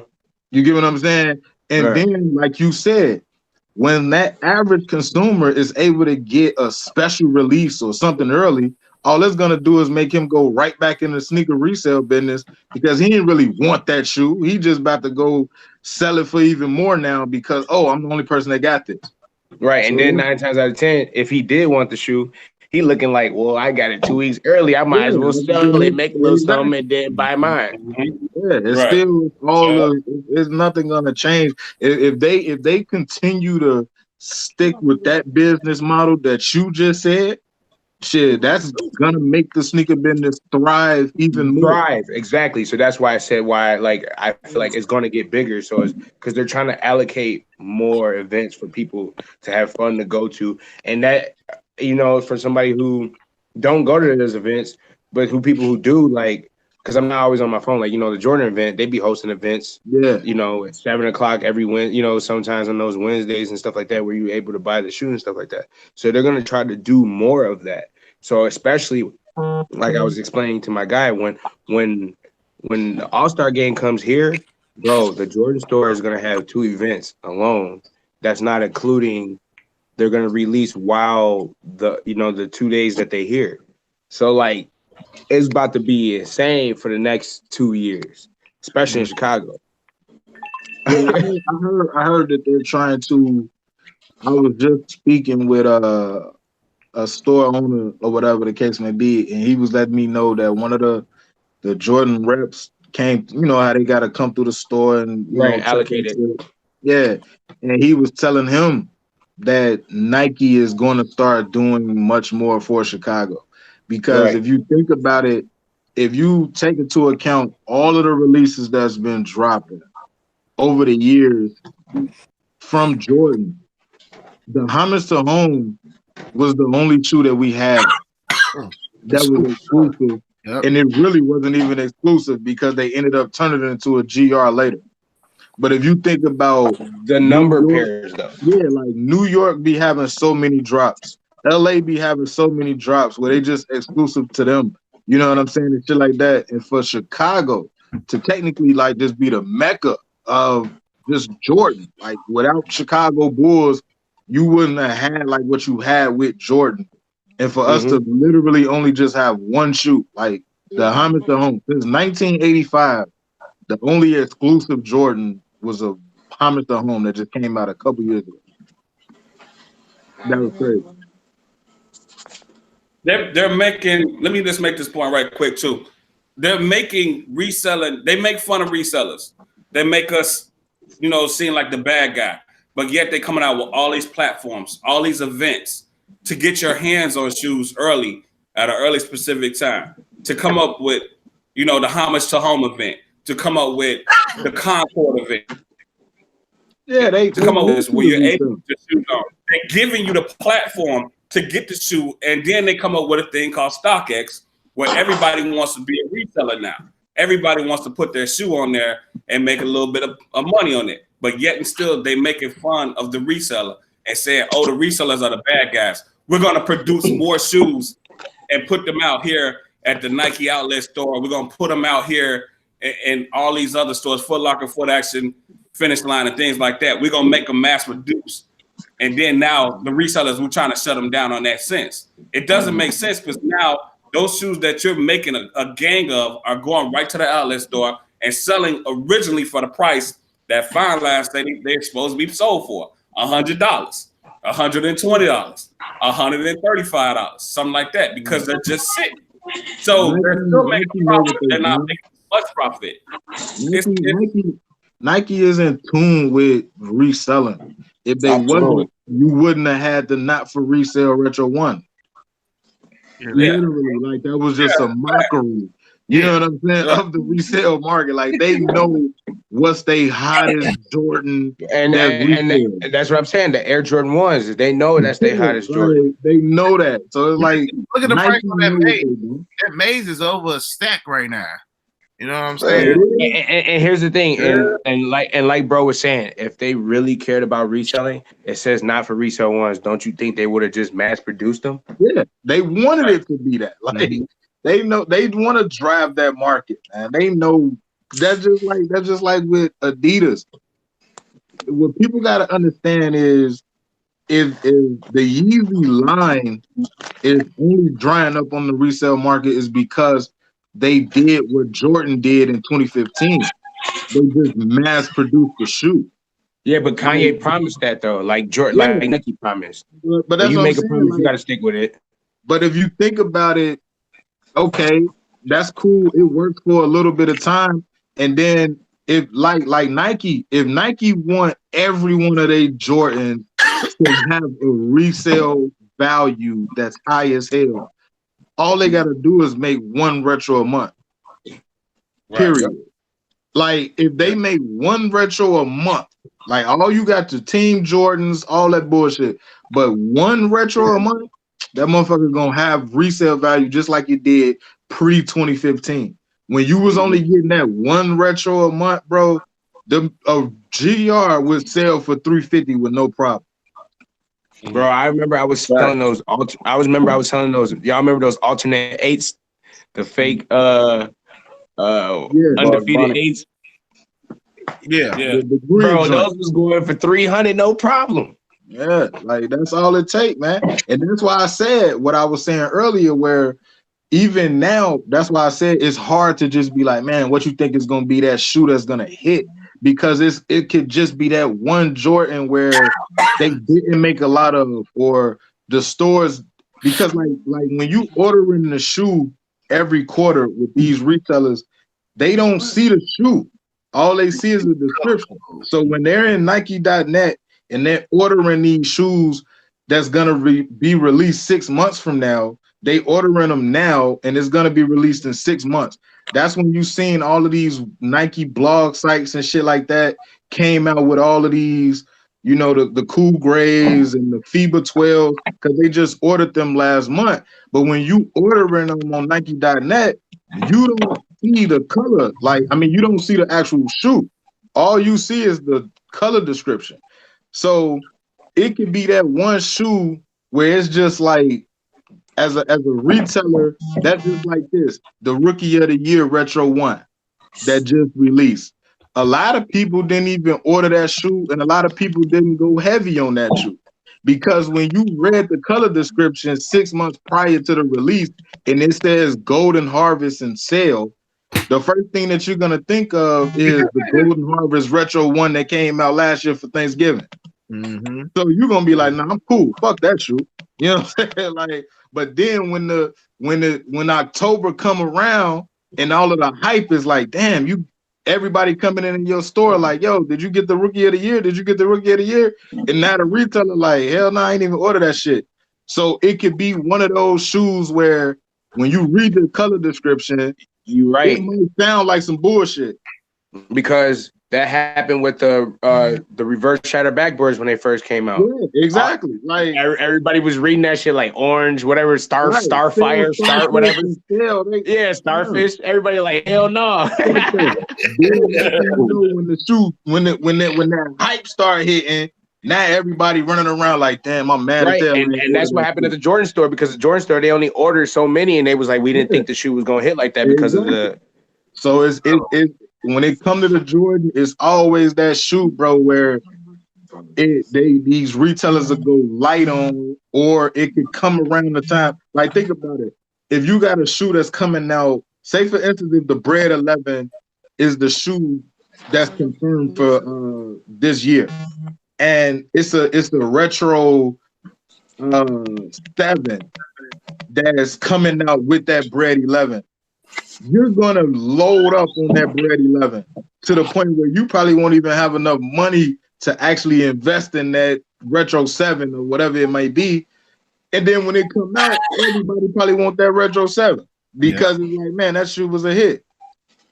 So you never know when it comes to Jordan. Like, it ain't like Adidas where you get that one shoe and it's just like, you know, it's kind of like Jordan and Nike. I mean, not Jordan and Nike. Jordan and Adidas is like, I look at them like iPhones and Androids, because it's like Adidas, they use the Yeezy line to create something ridiculous, and that's like how iPhone.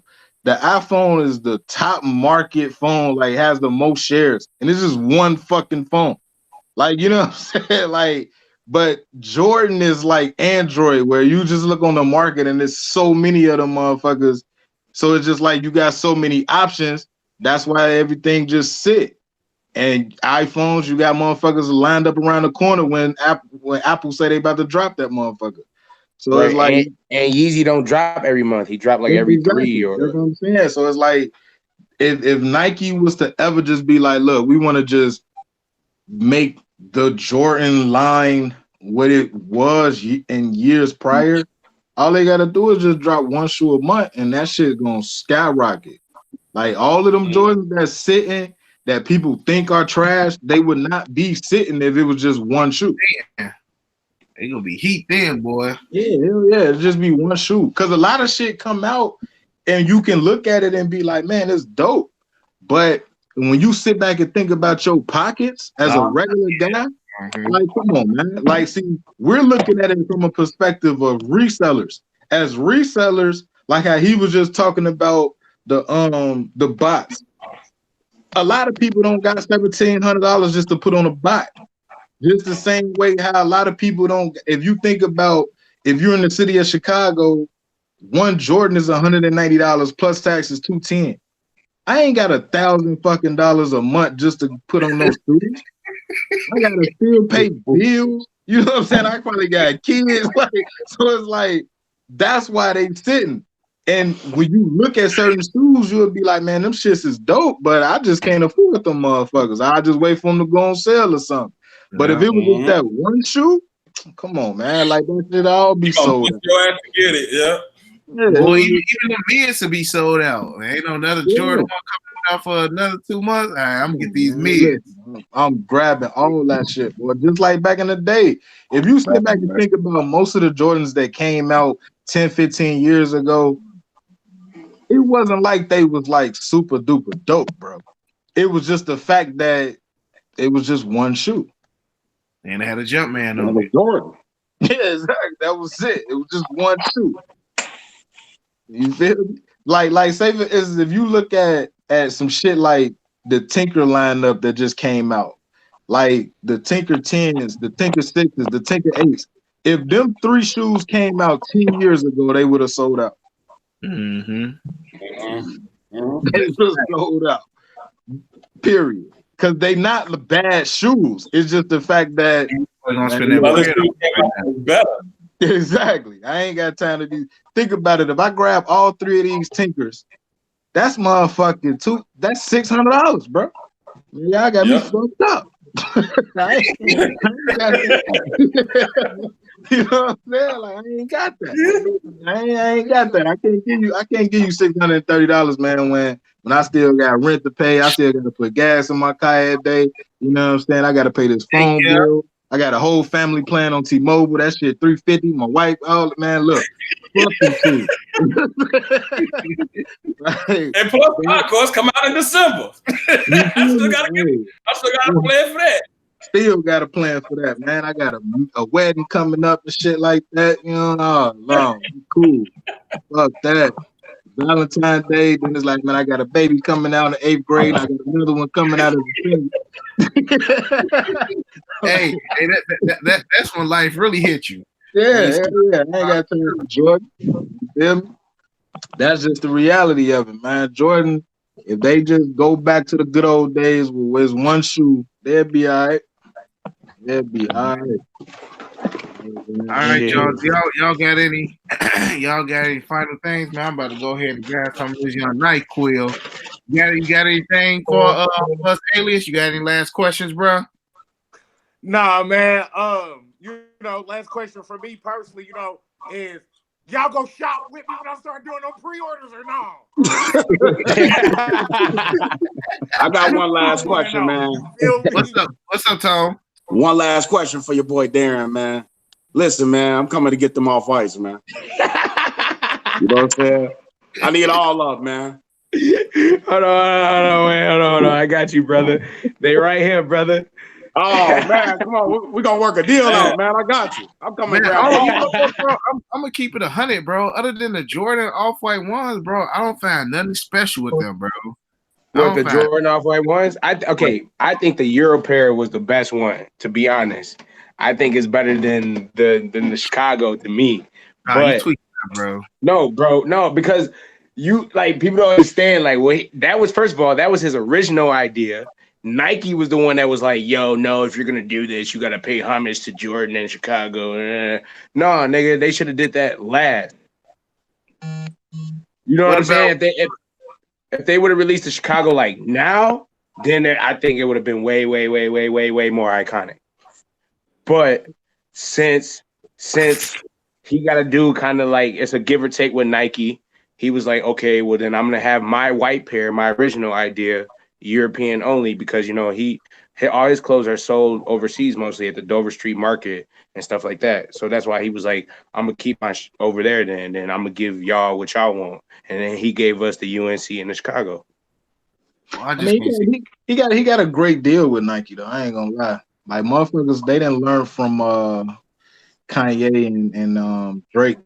Like but see what people don't understand though. Why I just see what the thing is with that, bro. All these niggas shoes, bro. Virgil, Ye's, and like even Jerry Lorenzo new Nike shoe. Bro, they all in the same room agreeing on the same pair. All them niggas is family. A lot of people don't know that shit. Like, no, bro, Virgil the contracts. Like, because if you think about the contract that Kanye had with Nike was trash. So you have to learn from that. No, it's just Kanye's a freaking obsessed freak. He wanted full control, and Nike was like, "I'm not finna give you full control." And look what happened. But here, I agree with Nike though. But look what happened when Adidas gave him full control. Adidas don't sell; it's only Yeezy that sell. No, so why would you? That? I'm talking about like if you think about it, what the first Nike Yeezy line, what he had one shoe, for 3 years. Mm-hmm. That was the deal, right? That's what I'm talking about. As far as that, like if you look at that's the reason why Drake was about to get the fuck up out of that. Because it was like, man, I just want more creative control. No, but Drake was an asshole. Drake said he should be paid more money than Russell Westbrook. And how could you say that? Because you're not an athlete. It's Drake, bro. It's Drake. I'm getting money though. Hey, get off of Dreezy's head. I'm getting money though. Like Drake that nigga. It's Drake. I feel you, but bro, as a Nike organization, their motto is how many people ban Why Not though? Yeah, you feel me? I agree with y'all. Don't get me wrong. Drake was like, I agree with y'all. I agree with y'all. Like, bro, I don't think that Virgil would have got the deal that he got if it wasn't for Kanye. Like Kanye probably told that boy. False. No, listen to what I'm saying. Before you jump the gun, I'm talking about if you think about it, Virgil and Kanye are friends. So for 20 years plus. Right. So if you notice, Kanye is like, yo, my deal was trash. So if you're gonna deal with them, I'm gonna tell you exactly what to do how you do it. And Off-White is the shit. Like he ain't signed no, like Kanye probably done got that man mentality right. Like, bro, the reason why I can say that's false because they weren't even gonna give Virgil his time yet. They were still focusing on V alone. If Barry would have never caught that charge, Virgil would have been coming out probably right now. He probably would have just started his 10 line. What happened was when Bari caught that charge and they couldn't release the next, because they was going to release 2 more shoes of the Violon. They were starting on the high top collection. And they were starting on the green swoosh. They was doing the orange shoes. Remember, it was the orange shoes. So they was doing the green swoosh. And that's what I was trying to tell you. That's where Virgil got that green and orange idea from Bari and them. All them niggas is family. That's why I was trying to tell you. The green, when he did the green shoelaces and the orange shoelaces, remember, that's how the Nike boxes used to come, with the orange box or the green box. So they're taking the originality and they put it on the shoelaces. That was Bari's idea first. Bari was like, all right, we're going to use the orange Nike swoosh, then we're going to use the green Nike swoosh. But then Bari caught that charge. Then Nike was like, oh, shit, like we kind of need. But at the end of the day, what Virgil was doing with the off-white line, that's what Kanye would have did. But they didn't allow him to do it. I agree. I can't say that because do you remember Pastel? Do you remember Pastel? Yeah. But the thing Virgil, is, if that's Kanye Virgil's line. Contract, but his contract with Nike, you get 1 shoe, 3 colors for 3 years. That's some bullshit. You know that. I know, I agree with you, but during that time, but the reason why I'm saying that because Kanye was going through a freaking bro, because remember he left. Remember he was with Louis Vuitton. The problem was with Louis Vuitton, they didn't give him full control. Then he got to Nike. Then he said Nike the same thing, like y'all see what my shoes do. Let me get full control. So that's what I'm saying. So subliminally, these artists is paying attention to that, and they know how to go in on these labels. You get what I'm saying now? Because think about it, even Travis Scott, they hyping Travis Scott to the point where it's just like, yo, nigga, when Drake was about to leave, you next up. We got you covered, bro. Right. And that's why they didn't care if Drake was leaving or not. Hey, Travis Scott, bro. Jordan 1. They giving Travis Scott the most blessing him. Most love Jordan. They giving that love. Because he's the culture right now. Travis Scott is the culture right now. He wears Supreme. He wears all the hype beats clothes. He not into the designer like all the other rappers. Like he is the culture. Like he wear what we wear. Fucked up though. He fucked up. So you picking Travis Scott over Drake there? By far. What? As far as what? Like with the shoes? As far as the shoes, yeah. Hey, Travis. I'm talking about shoes, but I'm just far as who could put like a bigger stamp on Jordan brand. Travis Scott. Travis Scott. Drake up, dude. Yeah, bro. Drake can't dress, bro. I hate the way Drake dressed, bro. It makes me so mad. Travis Scott is messing it up, bro, because Jordan brand actually gave Travis Scott some better silhouettes. Now, hey, Unbreakable, you just like them OVOs, bro. That's cool. But hey, don't be hating on them 12. Don't be hating on them. Yeah, that's what I'm saying. Y'all loving them OVO 12s and all that. That's cool. But what Travis got going on with Jordan, I gotta give to him. Like, cause I gotta give it to him. Thank you. The lineup, like. Look though, they give him opportunities that they didn't give Drake though. And that was my point. With that was my Kanye contract, where it's just like these artists learn from that. Like, we gotta move a certain type of way with these companies. Yeah, because look, I agree. Look, Nike hold Kanye and Nike hold Drake. That's why Virgil, even for real, his lineup with Adidas is ridiculous. Like, he got clothes, he got shoes, he got all of them. Like, he go crazy. Yeah, but Pharrell been with Adidas for the longest. Remember, he had shell toes. He was just a regular and celebrity endorser. So I feel you, but niggas learn, man. Kanye, it was like, even though in a good, it was like a good and bad way. The only reason why I say yes, but no, the reason why I can half agree with it, because it's like, yeah, I see what you're saying. Like, these rappers learn from him, but at the same time, if I'm Ye and I'm like, all right, well, I'm on Adidas, Virgil, you signed to Nike. Like, all right, Jerry, you signed to Nike. The reason why I'm saying yes, but no, because when these people that you're talking about, when they create these shoes, the same niggas that he's in competition with, they all in the same room. So, like, for instance, this Fear of God. Just don't forget about Don C. Yeah. I ain't forget about Don C, but for sure. Yeah, but what I'm saying is, like, right. like for instance, the Fear of God 1, right? That just came out with Jerry Lorenzo. You know what that shoe really is? Look like A new Kanye. age, a new age Air Jordan 1. Remember how the Air Jordan 1 sat high? Like when they first came out? Right. It's just a new age Air Jordan 1. That's all he did. It took the same silhouette from an Air Jordan 1 and Kanye's 750 boot and made a Nike shoe. Hey, That's all it is. These kind of got that 700 vibe, bro. I said that. Right. It got the 750 boot and the Air Jordan 1 the way it sits up. But look, y'all, this could be a whole nother subject, bro. For a whole, cause I feel like we can go hours and hours on this one right here, man. So we gonna put this one in the future, man. Cause I topic, but I'm just sick as crap right now. And I just feel like the Fine Line and Darren, I feel like both of y'all got some valid points, and I want to dig in. But since y'all saying Travis Scott, he did a Jordan brand of Drake, bro. I can't agree with that one, bro. What? How can you not? Because bro. Look, they didn't give. Look, I bet you if they gave Drake a Jordan 1 and Travis Scott a Jordan 1, Drake's would sell more than Travis Scott would, bro. I hear you, but what? Okay, if Drake would have got the Air Jordan 1, what colorway would it be? Don't say that OVO colorway because that's Stingray. That's what, but I'm saying the Jordan brand already used a whole bunch of Stingray in their Air Jordan 1s. They already used he would have did like a white and gold, which would have been fire, or he would have did like black and gold. That's already a pinnacle, though. It's just gonna be another pinnacle. I was about to say, it's the Stingray pinnacle, $400 already.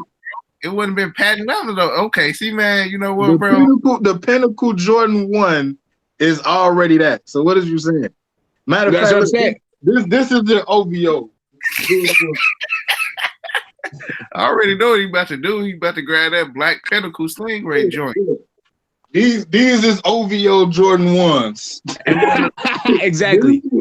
This one. These is OVO Jordan 1s. It wouldn't look like that though, bro. What you mean? It's the same material that's on your 12s. Hey, don't water down Drake like that. Don't water down. Bro, they ain't putting no respect in that name, bro. So this material is not on your 12s and your 10s? It is though, bro. Okay. That's what we stand though. It would have been a pinnacle. It would have looked ugly if they would have gave him an Air Jordan 1. Well, give that man a 3 or a 4, bro. Give him look. They gave Justin Timberlake a 3, bro. A 3. Look, man, Justin Timberlake sold more records. Be good. That's insane.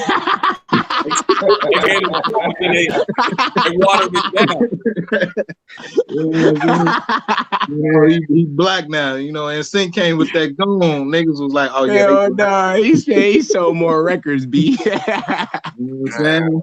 Whatever, man. Y'all liking the OVO line. See, I'm not a fan of the OVO line, so I'm cool. Hey, I can't lie. If it's not them 12s, I can care less for them 8s. Yeah. Some 8s was fire though, bro. Y'all sleep. Hey, I rock with the 8s. I got the white 8s. No, it's crazy, man. I'll take the championship 8s over them. See. Thank you. Okay. Look, that's what I'm saying, bro. We gonna have to look. We gonna have to get on here another time, bro, because I'm telling you, man, I got some debating for y'all, bro. But since now I see why you said, did I ever meet Fine Line? I see why you asked that question now. G, you funny as hell.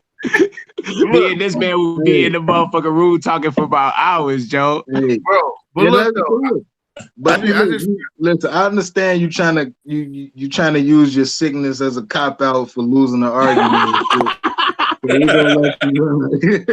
look though, I feel like when Fine Line first came over here in the vault, bro, how he disrespected most of the shoes.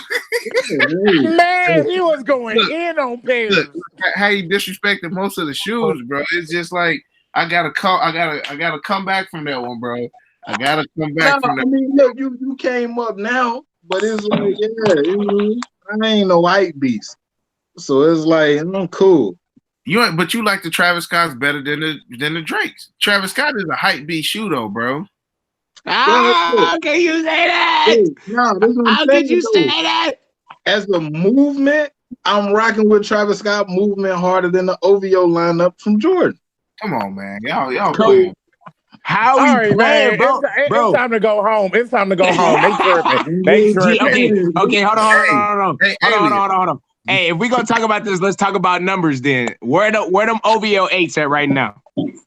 Hold on, let me go grab mine. Hold on, let I me got go them grab over here, bro. No, I'm saying like what's the market on the 8s right now? See, look, we ain't talking about dollar price. no, because if we go do this, we gonna talk numbers, G. Because I can tell you right now that the Travis Scott Air Force One is going for more than those 8s. Hey, I'm so mad I sold all of them Travis Scott ones so early because they literally up there right now, bro. I was selling them for That's what like I'm saying. Russ couldn't get a pair from you or Terry. I couldn't get a pair from neither one of y'all. I'm Man, mad. I had like a size 10.5 or something. what's them? Alias them 12s? Yeah, see, you know, we got both over here. We got the 12 Okay, gang, I you feel know, and you know, we got the 8 gang, you feel me? What poison you want? Pick your poison. Hey, them joints Pick look your weak, poison. bro. They don't even look gold no more. Stop hating, bro. Stop hating. I know you got pairs on deck. Stop hating. Hey, hey, but those, see them Travis Scott ones, bro, that white and that brown, I can't get down with that colorway though, bro. I can't. Hey, I feel you, bro. Hey, I'll make sure to wear it. I'm about to say, I'm a buy it, but hey. Travis Scott, if he fucking Drake up, be on the night, dude. Thank you, G. Period. Period. Because you said I was gonna go get it though. I'm gonna go get it. Hold on, no. Spook Life made a good valid point. The gold toe ones could have been OVOs. Though I would have took those. Now I would have took those for OVO ones. What, the gold toes? Yeah, I would have took the gold toes for OVO ones. I could rock with that. That's true. That could have been an OVO. And that's the only one I really would have respected. Exactly. Exactly. I go front on that. Look, did he just put the camera down on us? Man, he said I'm out the building. Forget y'all. I mean, the wings, they could have been OVOs, but they really cool being what they are though. don't even, see, look, you reaching now. Because it's like, you know, you feeling a little hurt about the OVOs. Like, yeah, I feel you. I just feel like Drake can get the respect that he deserves. But look at this right here. Okay, and I'm gonna end it because I'll tell you, I want to come with some arguments when I'm fully ready for it. All right. You ain't thinking straight. Look at the samples. Okay, so you got the sample Travis Scott's, all right, the olive 4s, and you got the purple 4s. Would you pick those over the sample OVOs, the Calipari? Any day. Which one? Yeah. What or what about the UNC? What about the University of Kentucky 8s? Only because of resale value. That's the only way. I'm working with them 4s, B. I don't know. Them Kentucky 8s are fire, bro. I can't lie. I don't like 8. Like what about the OVO 4? What about that OVO 4 though? With the little confetti on back, the confetti on the back, or the other one or the Raptor, the one that look like okay. The confettis is fine, but that's because of the money factor. That's because of the resale. I'm still rocking with the Travis Scott's, B. Thank you. I'm with you, bro. Travis Scott's for me too. Yeah, exactly. What? Thank you. I'm still rocking with the Travis Scott. The OVOs only had the 12 that was a hit. Everything else was whack. Exactly. You know, that's what I'm saying. Fire though, bro. When the 10s first came out, bro, the 10s was fire. Hey, bro, I never liked 10s. Period. I don't like no 10s. Hold on, let me ask you something, Break. Since you the only other person that's rocking with them, I don't know none of them over here on this left side. Hey, let me ask you, bro. Does it make you frustrated that the Stingray don't pop on the white like it do on the black? True. Yep. That black OVO 12 is something serious too, man. But people just don't put respect on it though, bro, at all. For real. Y'all can have it. I'm gonna get it too. Y'all can have it, bro. When I first seen the OVOs, even when I seen the 10s, I was like, boy, these joints is trash, B.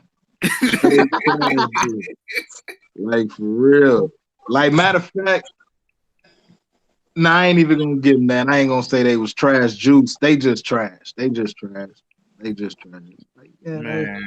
it was the hype, man. It was just the hype, bro. It was the hype, man. That was it. All I know is next time, bro, Darren and Fine Line, just know I'm about hey, look, I'm about to come with some facts. I'm gonna come with some statistics. I'm gonna come with some Listen, I got facts. What you mean? The fact is, Retro 10s, they squeak.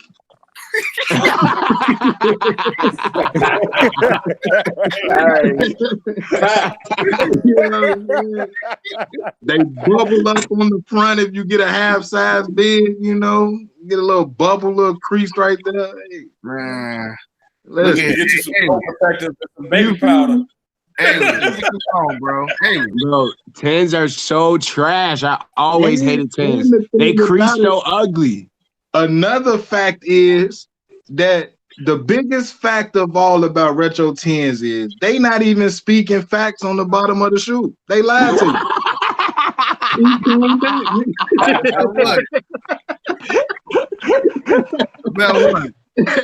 False advertising. Stats on the bottom of that shoe don't even mean nothing, bro. He put more points up. He put more rebounds up. So them numbers is lying to you. They opinion. Hey, aliens, bro. Take us good? home, bro. They disrespecting us, bro. Take us home. Man, y'all already know what it is, man. We got on this bum Chief Scully to celebrate that loss to the Patriots. Y'all already know. Yeah, so, man. I want to give a shout out salute, man, to the 4 horsemen, me, Unbreakable, Flight, Snipe, all of the fellas, Darren, Tone, man. Y'all, I don't know who Fine Line is. We don't know him right now. my family lamb Scrunch, man. All of y'all brothers jumping in the building, everybody in the chats, man. We appreciate y'all, man. This definitely needed to be said. We need to have this conversation, no doubt.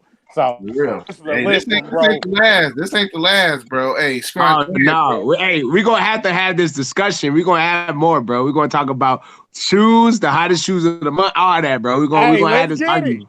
Let's get it. Go ahead, Scrunch. Hey man, I want to thank you, Unbreakable, man, for putting me in this little chat right now, man. This podcast, you know what I'm saying? It was good chopping it up with you, brother.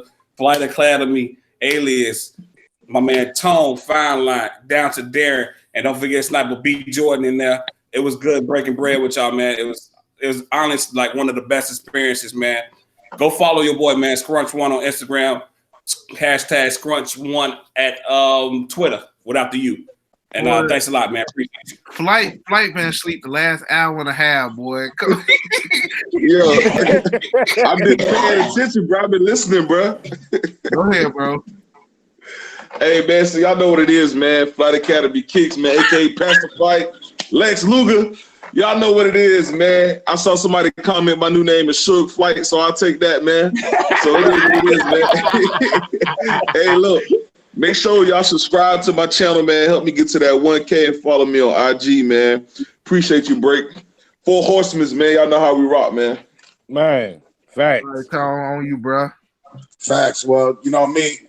I'm a silent killer, bot runner, Botman Industries, Limited Intercept. Follow me, Chirac773. Nothing major.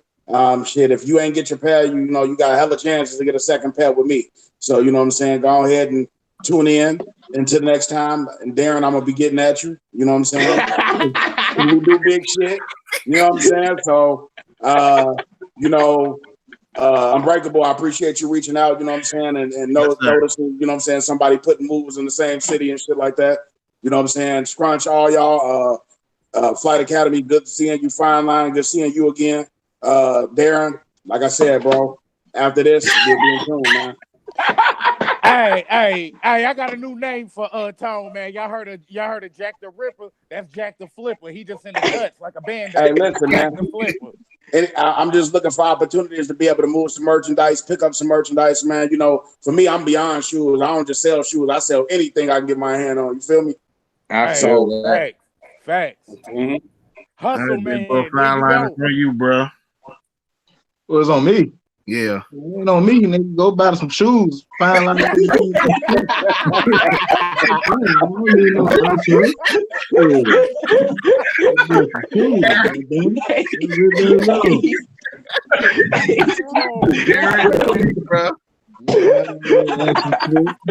Oh man, I just want to say, man, thanks, man. Shout out to everybody, man. Shout out to Unbreakable for inviting me, man. Brunch, Fireline, Tone, Flight Academy, man. Sniper B, man. Shout out to everybody, you know, man. I just appreciate y'all, man. And I love this, man. We got to do this more often, man. This definitely needed to be said. And you know, everybody needs to come together. And Tone, I'm ready for you, boy. Hey man, I'm just ready. tell me how you want your money. You want PayPal or you want it in an envelope? Anyway, we got it on there. I'm ready for you, boy. I'm ready for you, yes, Charlie. sir. Oh man, hey man, I hate to hurt you like this, man. You that ain't enough for me, man. I need more. Man. You know what I'm saying? Oh, I got more in the back. Hey, Don't man. worry, I got more in the back. Hey, ask them how they do it, man. I'm bringing a box truck, bro. That's how I pull up. Man, rain, sleet, or snow, it don't matter. Y'all lucky y'all was under the weather, man, and I couldn't really get down and debate, bro. But hey, it's coming. Yeah, because it looked like Fine Line didn't put you in your place right now today, Eric. Man, you got to bounce back. Look, y'all talking about some Travis Scott, man. Wait till I come back on this next, bro, with some facts for y'all, bro. Hey, you better hurry up because Fine Line ready for you, boy. He ready for you. Listen, that's a dig. Matter of fact, quick question: since Drake is back, what shoe do you want to see come back from? You know, the OVO Nike thing. Ooh, that's a good Hey, give Drake a dope 4. It's the year of fours. Give Drake a dope 4, bro. All Drake got to do is drop them snakeskin Jordan 11s. It's over with, bro. Yeah. Oh, yeah, that's fact. It's over. It's over. Man, I'm waiting. It's over. That's why I said, hey, let me take some Theraflu. You know what I'm saying? Hey, them joints might flop like them goddamn Aries 11s did. Hey,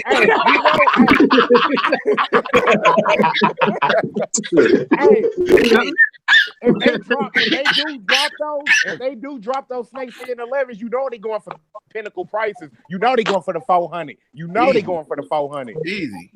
Easy. And we'll see who's selling out and what. You know, I'm sure they gonna be all that glue stain. Hey, matter of fact, we're gonna use Drake line on you. Who hot, who not, who sell out in stores. I bet you that OVO 11 do, but I'll get on y'all later. When I'm feeling better, I appreciate all y'all stopping through, man. From Darren to Fine Line to Tone. Flight, he took a nap. He probably ate some banana pudding cereal. I need my cereal. Alias. You know, bro, I appreciate y'all, man. We all tired. Most of us got to go to work. Some don't. But other than that, man, you got Unbreakable. You got the Unbreakable Vault. You know, hopefully to get some more y'all in the vault. I done had Scrunch in. Wait, Scrunch, you been in the vault and did a video, right? Nope. Nope, me neither. I ain't never been in the vault. Bro, hopefully to get the whole panel up in here to do a video. I know next time Fine Line come up in here, I got some heat for him. You better, man. Because you the collector. You feel me? You the collector here. Like me, I just buy shoes. You know what I'm saying? Like I don't know if anybody else on the panel right now like consider themselves real collectors or whatever. Like me, I just buy shit. So since you the collector, you get held to a higher standard, bro. Like you know what I'm saying? So you gotta come hard. He showed up with them threes down there. Every time you was bogus for them threes. You was too bogus for them threes. Hey, listen, there's no reason that them threes should have been in your collection. Which one? Which one was it? He had the what was that? The wolf gray threes with the little chrome and black. The metallic looking joint. Yeah, come on. You had then you had the blue threes in there too, right?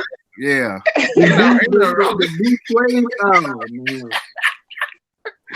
Ain't nothing wrong with them threes, y'all. But yeah, man. You can't be having them. You can't have them outlet bounds. He over there busting up too. Yeah. I told you, man. Hey, Eric, when you come back for this next segment, bro, you gonna have to come at him first, G. He been coming at I'm you. telling you, bro. I'm telling you, man. Just wait till the next time. Nah, look, that nigga got fooled by Jordan when they told him, yeah, we putting the threes in the vault, so buy them all.